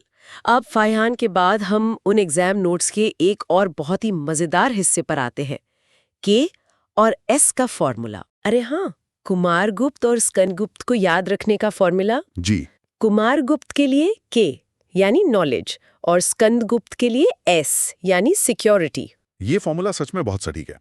कुमारगुप्त के समय में साम्राज्य में शांति थी और उनका सबसे बड़ा योगदान शिक्षा के क्षेत्र में था। नालंदा विश्वविद्यालय की स्थापना, जो सिर्फ एक शिक्षण संस्थान नहीं था, बल्कि प्राचीन विश्व का सबसे बड़ा आवासीय विश्वविद्यालय था, जहां पूरी दुनिया से छात्र बौद्ध दर्शन, तर्कशास्त्र और चिकित्सा पढ़ने आते थे। और फिर आते हैं स्कंदगुप्त, जिन पर साम्राज्य की सुरक्षा की जिम्मेदारी आ गई। नोट्स बताते हैं कि इनके समय मध्य एशिया से हूणों के भयंकर आक्रमण शुरू हो गए थे। हूण बहुत ही खूंखार खानाबदोश कबीले थे। उन्होंने रोम जैसे बड़े साम्राज्यों की नींव हिला दी थी। लेकिन स्कंदगुप्त ने उनका सफलतापूर्वक प्रतिरोध किया। जूनागढ़ अभिलेख से पता चलता है कि उन्होंने हूणों को बुरी तरह हराया। बिल्कुल, लेकिन इस लगातार युद्ध की एक बहुत बड़ी कीमत चुकानी पड़ी। शाही खजाना लगभग खाली हो गया, जो आगे चलकर पतन का कारण बना। और इसी पतन को समझने के लिए नोट्स में प्रशासन को लेकर एक बहुत ही कमाल का उदाहरण दिया है। डोमिनोज फ्रेंचाइजी का उदाहरण। हाँ, मौर्य काल में सब कुछ सेंट्रलाइज्ड था, लेकिन गुप्त काल में सत्ता का विकेंद्रीकरण यानी डिसेंट्रलाइजेशन कर दिया गया था। इसे समझने के लिए वो फ्रेंचाइजी वाला उदाहरण एकदम परफेक्ट है। साम्राज्य का सीईओ राजा है जो केंद्र में बैठा है, लेकिन इतना बड़ा साम्राज्य वो अकेला नहीं चला सकता। तो उसने स्थानीय स्तर पर सामंतों को यानी अपने मैनेजर्स को नियुक्त किया। साम्राज्य को प्रांतों में बांटा गया, जिन्हें भुक्ति कहते थे, और इन प्रांतों के राज्यपालों को उपरिक कहा गया। और प्रांतों को आगे जिलों में बांटा गया, जिन्हें विषय कहा जाता था। इनके प्रमुख विषयपति कहलाते थे। ये स्थानीय अधिकारी और सामंत अपने क्षेत्रों से टैक्स वसूलते थे, अपनी छोटी सेना रखते थे और राजा को एक हिस्सा देते थे। और युद्ध के समय सैन्य सहायता भी देते थे। इसके साथ ही एक और प्रथा शुरू हुई जिसने इस व्यवस्था को और मजबूत कर दी। भूमि अनुदान यानी लैंड ग्रांट्स की प्रथा। जी, ब्राह्मणों और मंदिरों को कर मुक्त भूमि दी जाने लगी, जिसे अग्रहार कहा जाता था। और इन जमीनों पर राजा का कोई कंट्रोल नहीं होता था। बिल्कुल नहीं। धीरे धीरे इन सामंतों और ब्राह्मणों ने अपनी जमीनों पर एक स्वतंत्र शासक की तरह व्यवहार करना शुरू कर दिया, जिससे केंद्र की सत्ता कमजोर पड़ने लगे। अब यहाँ मैं इस स्वर्ण युग वाले टैग पर एक सवाल उठाना चाहूंगी। बिल्कुल। स्रोतों में जो आंकड़े हैं वो एक विरोधाभासी तस्वीर पेश करते हैं। अर्थव्यवस्था तो बेहतरीन थी, सिल्क रूट से व्यापार हो रहा था, सोने के सिक्के थे। लेकिन समाज का सामाजिक नजरिए से देखें तो वर्ण व्यवस्था बहुत अधिक कठोर हो गई थी, जन पर आधारित हो गई थी। अछूतों और चांडालों की स्थिति बहुत दयनीय थी। फायान ने लिखा है कि उन्हें शहर के बाहर रहना पड़ता था। और सबसे ज्यादा गिरावट स्त्रियों की स्थिति में आई। बाल विवाह शुरू हो गए, उन्हें संपत्ति के अधिकारों से वंचित कर दिया गया। और सती प्रथा का पहला अभिलेखीय साक्ष्य भी तो इसी काल का है ना? हाँ, 510 सीई का एरण अभिलेख। इसलिए समानता के पैमाने पर इसे स्वर्णयुग कहना ऐतिहासिक रूप से सही नहीं होगा। और धर्म के क्षेत्र में गुप्त शासक तो वैष्णव थे, परम भागवत की उपाधि लेते थे। इसे हिंदू पुनर्जागरण का काल कहा जाता है। मंदिर निर्माण शुरू हुआ, पुराणों और महाकाव्यों का संकलन हुआ। लेकिन उनकी धार्मिक सहिष्णुता या रिलीजियस टॉलरेंस कमाल की थी। एग्जैक्टली। उन्होंने बौद्ध और जैन धर्म का दमन नहीं किया। अजंता की गुफाएं और नालंदा इसका प्रमाण है। राज्य के सीधे संरक्षण के बिना भी अन्य धर्म फल फूल रहे थे। अब आते हैं उस हिस्से पर जिसने वाकई इसे स्वर्णयुग बनाया, विज्ञान और कला। आर्थिक संपन्नता ने बौद्धिक विकास के लिए जमीन तैयार कर दी थी। विज्ञान में सबसे बड़ा नाम है आर्यभट्ट का। उनकी पुस्तक आर्यभट्टीय, उन्होंने शून्य और दशमलव प्रणाली का व्यवस्थित उपयोग बताया, जिससे बाद में अरब और यूरोप के गणित की दिशा ही बदल गई। और उन्होंने ही सबसे पहले बताया था कि पृथ्वी गोल है और अपनी धुरी पर घूमती है, जिससे दिन और रात होते हैं। सूर्य ग्रहण और चंद्र ग्रहण के वैज्ञानिक कारण भी उन्होंने ही दिए, जो उस समय के अंधविश्वासों पर बहुत बड़ा प्रहार था। इसके अलावा वराहमिहिर और ब्रह्मगुप्त का भी जिक्र है इन नोट्स में। वराहमिहिर की बृहत संहिता और पंच सिद्धांतिका खगोल विज्ञान का विश्वकोश है। और ब्रह्मगुप्त ने तो न्यूटन से सदियों पहले गुरुत्वाकर्षण के प्रारंभिक नियमों की व्याख्या कर दी थी कि पृथ्वी सभी वस्तुओं को अपनी ओर आकर्षित करती है। अद्भुत। और कला के क्षेत्र में गुप्त काल को भारत में शिखर वाले मंदिरों का जन्मदाता माना जाता है। उत्तर प्रदेश के देवगढ़ का दशावतार मंदिर इसका सबसे बेहतरीन उदाहरण है। मूर्तिकला में मथुरा और सारनाथ शैलियां अपने चरम पर थीं, और चित्रकला में अजंता की गुफाएं। अजंता के भित्ति चित्र, विशेषकर वो पद्मपाणि बोधिसत्व का चित्र, उनके प्राकृतिक रंग आज भी फीके नहीं पड़े हैं। और साहित्य की बात करें तो संस्कृत भाषा अपने सर्वोच्च शिखर पर थी। कालिदास के बिना साहित्य की बात अधूरी है। वो चंद्रगुप्त द्वितीय के नवरत्नों में से एक थे। उनका नाटक अभिज्ञान शाकुंतलम और महाकाव्य मेघदूतम और विशाखदत्त का मुद्रा राक्षस, जो चंद्रगुप्त मौर्य की राजनीतिक जासूसी पर था। विष्णु शर्मा का पंचतंत्र भी इसी काल का माना जाता है। तो इतने महान वैज्ञानिक, इतने शानदार कवि और इतना विशाल साम्राज्य, फिर ये सब ढह कैसे गया? 550 सीई आते आते सब बिखर क्यों गया? वापस उसी डोमिनोज वाले उदाहरण पर चलिए। जो विकेंद्रीकरण या डिसेंट्रलाइजेशन शुरू में फायदेमंद था, वही पतन का कारण बना। मतलब जब केंद्र के सीईओ या राजा कमजोर हुए तो मैनेजर्स यानी सामंतों ने फायदा उठाया। एग्जैक्टली। उन्होंने टैक्स देना बंद कर दिया और खुद को आजाद घोषित कर लिया। और हूणों के आक्रमण ने तो पहले ही खजाना खाली कर दिया था। पैसा नहीं था तो विशाल सेना का रखरखाव असंभव हो गया। आंतरिक विद्रोह और बाहरी हमले, इन दोनों ने साम्राज्य के टुकड़े कर दिए। अब नोट्स के आखिर में एक बहुत ही शानदार एग्जाम मास्टर स्ट्रोक है। मौर्य और गुप्त साम्राज्य की तुलना, इसे जुगलबंदी में करते हैं। बिल्कुल, चलिए। मौर्य प्रशासन एकदम सेंट्रलाइज था और गुप्त प्रशासन डिसेंट्रलाइज्ड या विकेंद्रीकृत था। मौर्यों ने मुख्य रूप से बौद्ध धर्म को राज्य का संरक्षण दिया, जबकि गुप्त काल में हिंदू धर्म का पुनरुज्जागरण हुआ और मंदिर बने। मौर्य कला विशाल स्तंभों और स्तूपों पर आधारित थी और गुप्त कला मुख्य रूप से शिखर वाले मंदिरों और मूर्तियों पर। मौर्य अर्थव्यवस्था पूरी तरह कृषि पर निर्भर थी और गुप्त काल में कृषि के साथ साथ अंतर्राष्ट्रीय व्यापार और सोने के सिक्के अर्थव्यवस्था का आधार थे। बहुत बढ़िया। तो इन सभी स्रोतों का विश्लेषण करने के बाद निष्कर्ष साफ है। इसे स्वर्ण युग इसलिए नहीं कहते कि समाज में सब कुछ परफेक्ट था। महिलाओं और निचले वर्गों की स्थिति तो खराब हुई थी, लेकिन विज्ञान, गणित, कला और साहित्य में जो मानक तय हुए, उन्होंने भारत की बौद्धिक नींव मजबूत की। बिल्कुल। और अंत में इन स्रोतों से हमें एक बहुत ही गहरा सबक भी मिलता है, प्रशासन को लेकर। वो विकेंद्रीकरण वाला पॉइंट। हाँ, हमने देखा कि गुप्त साम्राज्य के पतन का बड़ा कारण शक्तियों का बहुत अधिक विकेंद्रीकरण था। तो सवाल यह है कि क्या आज के समय में भी, चाहे कोई बहुत बड़ा कॉर्पोरेट संगठन हो या कोई देश, जी, क्या बहुत अधिक विकेंद्रीकरण हमेशा एक छिपा हुआ खतरा होता है? शक्तियों को बांटना कहां तक आजादी लाता है और कहां जाकर वो सिस्टम को तोड़ने लगता है? ये वाकई सोचने वाली बात है। ये सच में एक बहुत ही विचारोत्तेजक सवाल है। इतिहास हमें बताता है कि जो नीतियां आज सफल लगती हैं, कल वो ही पतन का रास्ता खोल सकती हैं। सही बात है। तो आज हमने इन ऐतिहासिक दस्तावेजों से बहुत कुछ डिकोड किया। आइए ज्ञान की इस खोज को हमेशा जारी रखें, नई चीजों पर सवाल उठाते रहें। फिर मिलेंगे किसी नए विषय पर गहराई से चर्चा के लिए। तो अब हम बात करेंगे भारतीय स्वतंत्रता संग्राम की।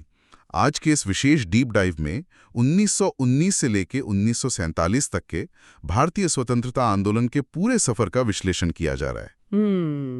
और हमारे पास जो आज स्रोत हैं वो एसएससी और यूपीएससी जैसी प्रतियोगी परीक्षाओं की तैयारी के मास्टर क्लास नोट्स और माइंड मैप्स हैं। बिल्कुल। और इन नोट्स का एक बहुत ही स्पष्ट मुख्य मंत्र है, रटना नहीं है, समझना है। मतलब do not rote learn, understand? सही कहा। अक्सर लोग इतिहास को सिर्फ तारीखों और घटनाओं की एक लंबी लिस्ट मानकर याद करने की कोशिश करते हैं। हाँ, जो कि बहुत बोरिंग हो जाता है। एकदम। हाँ। लेकिन आज का हमारा मिशन इन ऐतिहासिक घटनाओं को एक कहानी, एक तार्किक श्रृंखला के रूप में समझना है, ताकि ये हमेशा याद रहे। तो इतिहास केवल घटनाओं की सूची नहीं है, बल्कि ये कॉज एंड इफेक्ट यानी कारण और प्रभाव का एक क्रम है। बिल्कुल।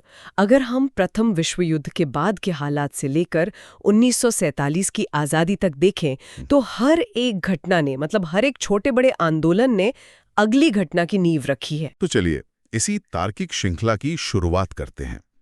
कहानी शुरू होती है प्रथम विश्व युद्ध जो 1914 से 1918 तक चला, उसके बाद से। स्रोत बताते हैं कि भारतीयों को लगा था कि युद्ध में अंग्रेजों का साथ देने पर उन्हें स्वशासन मिलेगा, मतलब सेल्फ रूल। पर ऐसा हुआ नहीं। बिल्कुल नहीं। बदले में मिला भारी आर्थिक संकट, महंगाई, बेरोजगारी और उल्टे बहुत ज्यादा दमन। देखिए, अगर हम तत्कालीन प्रशासन के नजरिए से सोचें तो ब्रिटिश सरकार जानती थी कि ये जो आर्थिक बोझ है ये जनता में भारी असंतोष पैदा करेगा। स्वाभाविक सी बात है। और इसी संभावित राष्ट्रव्यापी विद्रोह को कुचलने के लिए उन्हें एक ऐसे हथियार की जरूरत थी जो किसी भी उठती हुई आवाज को दबा सके। तो चलिए इसे समझते हैं। इसी संदर्भ में मार्च 1919 में ब्रिटिश सरकार ने रॉलेट एक्ट पारित किया। हाँ, जिसे महात्मा गांधी ने काला कानून कहा था। तो इस काले कानून में ऐसा क्या था जिसने इसे इतना कुख्यात बना दिया? इसके 3 मुख्य बिंदु थे जो नागरिक अधिकारों को पूरी तरह खत्म कर देते थे। पहला, बिना मुकदमा चलाए गिरफ्तारी, मतलब नो ट्रायल। बस शक के आधार पर जेल में डाल दो। एकदम। दूसरा था बिना ज्यूरी के मुकदमा, नो ज्यूरी। और तीसरा, सबसे खतरनाक, प्रेस पर कठोर नियंत्रण। अखबारों की आवाज दबा दी गई। मतलब कोई अपील नहीं, कोई दलील नहीं। और इसी के विरोध में 6 अप्रैल 1919 को देशव्यापी हड़ताल बुलाई गई। बिल्कुल। लेकिन विरोध का जो अगला चरण था वो बहुत ही दर्दनाक था। 13 अप्रैल 1919, जलियांवाला बाग हत्याकांड। और इसे समझने के लिए हमें फिर से उसी कॉज एंड इफेक्ट पर जाना होगा। रॉलेट एक्ट के विरोध में ही पंजाब के 2 बड़े नेताओं को गिरफ्तार किया गया था, डॉक्टर सत्यपाल और सैफुद्दीन किचलू। और इन्हीं की गिरफ्तारी का शांतिपूर्ण विरोध करने और बैसाखी का त्योहार मनाने के लिए हजारों लोग अमृतसर के जलियांवाला बाग में इकट्ठा हुए थे। फिर ब्रिगेडियर जनरल डायर ने वहां आकर बिना किसी चेतावनी के उस निहत्ती भीड़ पर गोलियां चलवा दी। सैकड़ों निर्दोष मारे गए। यहाँ ये समझना बहुत जरूरी है कि जनरल डायर का मकसद केवल भीड़ को हटाना नहीं था। तो और क्या मकसद था? उसने एकमात्र संकरा रास्ता बंद करवा दिया था। उसका उद्देश्य लोगों में एक ऐसा मनोवैज्ञानिक आतंक पैदा करना था जिससे भविष्य में कोई भी ब्रिटिश सत्ता के खिलाफ खड़े होने की हिम्मत ही न कर सके। लेकिन दांव उल्टा पड़ गया।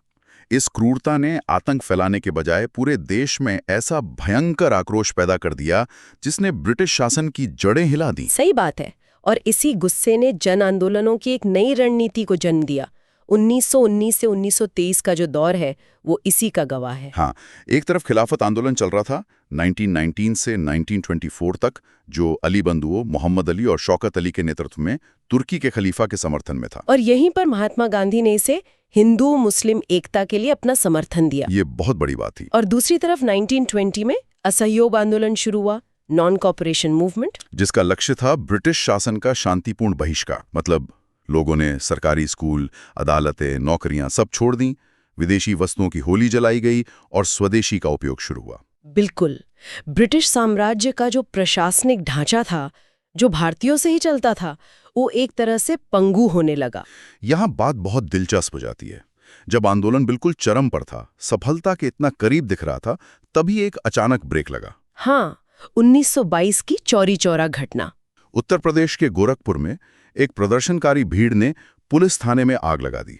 22 पुलिसकर्मी मारे गए और इस हिंसा के कारण गांधी जी ने पूरा आंदोलन वापस ले लिया, जो कि बहुत ही विवादास्पद फैसला माना जाता है। तो क्या ये फैसला सही था?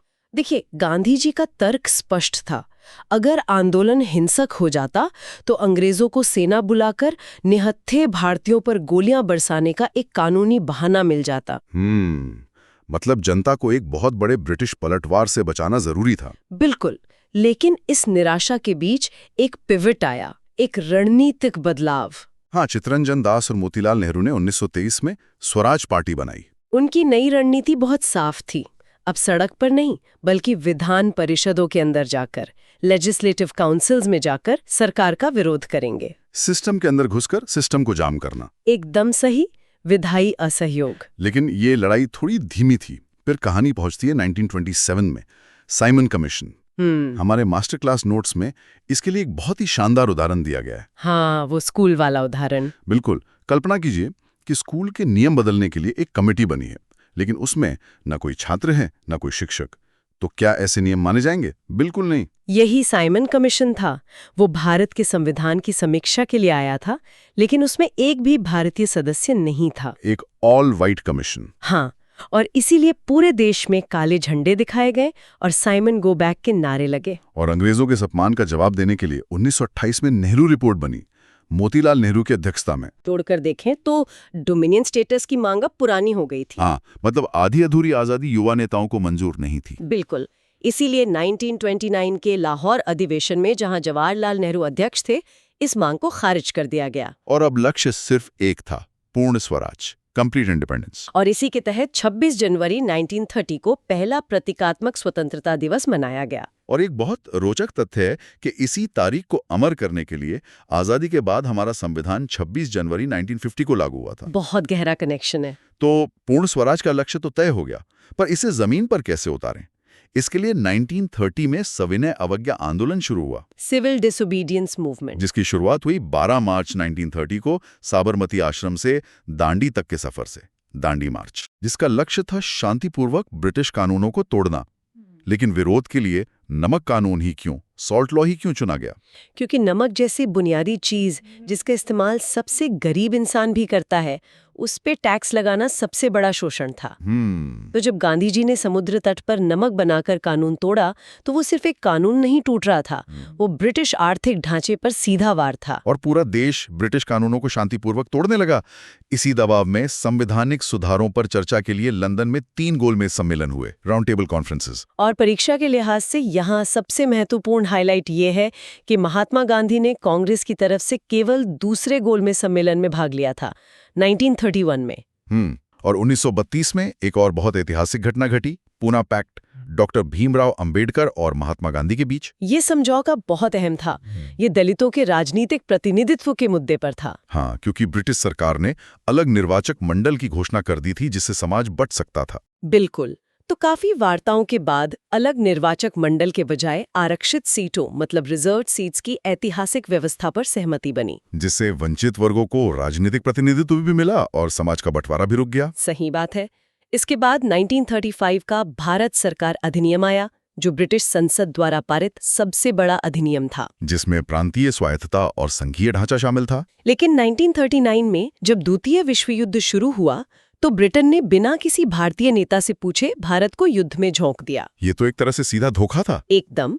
और इसके भारी विरोध में सभी कांग्रेस मंत्रिमंडलों ने तुरंत इस्तीफा दे दिया। तो इस सब का मतलब क्या है? मतलब ये कि अब बातचीत का दौर खत्म हो गया था। निर्णायक समय आ गया था। 8 अगस्त 1942 को मुंबई के ग्वालियर टैंक मैदान से भारत छोड़ो आंदोलन शुरू हुआ, क्विट इंडिया मूवमेंट। और गांधी जी का वो ऐतिहासिक नारा, करो या मरो, डू और डाई। अंग्रेज भी घबरा गए और सभी बड़े नेताओं को तुरंत गिरफ्तार कर लिया गया। लेकिन आंदोलन रुका नहीं।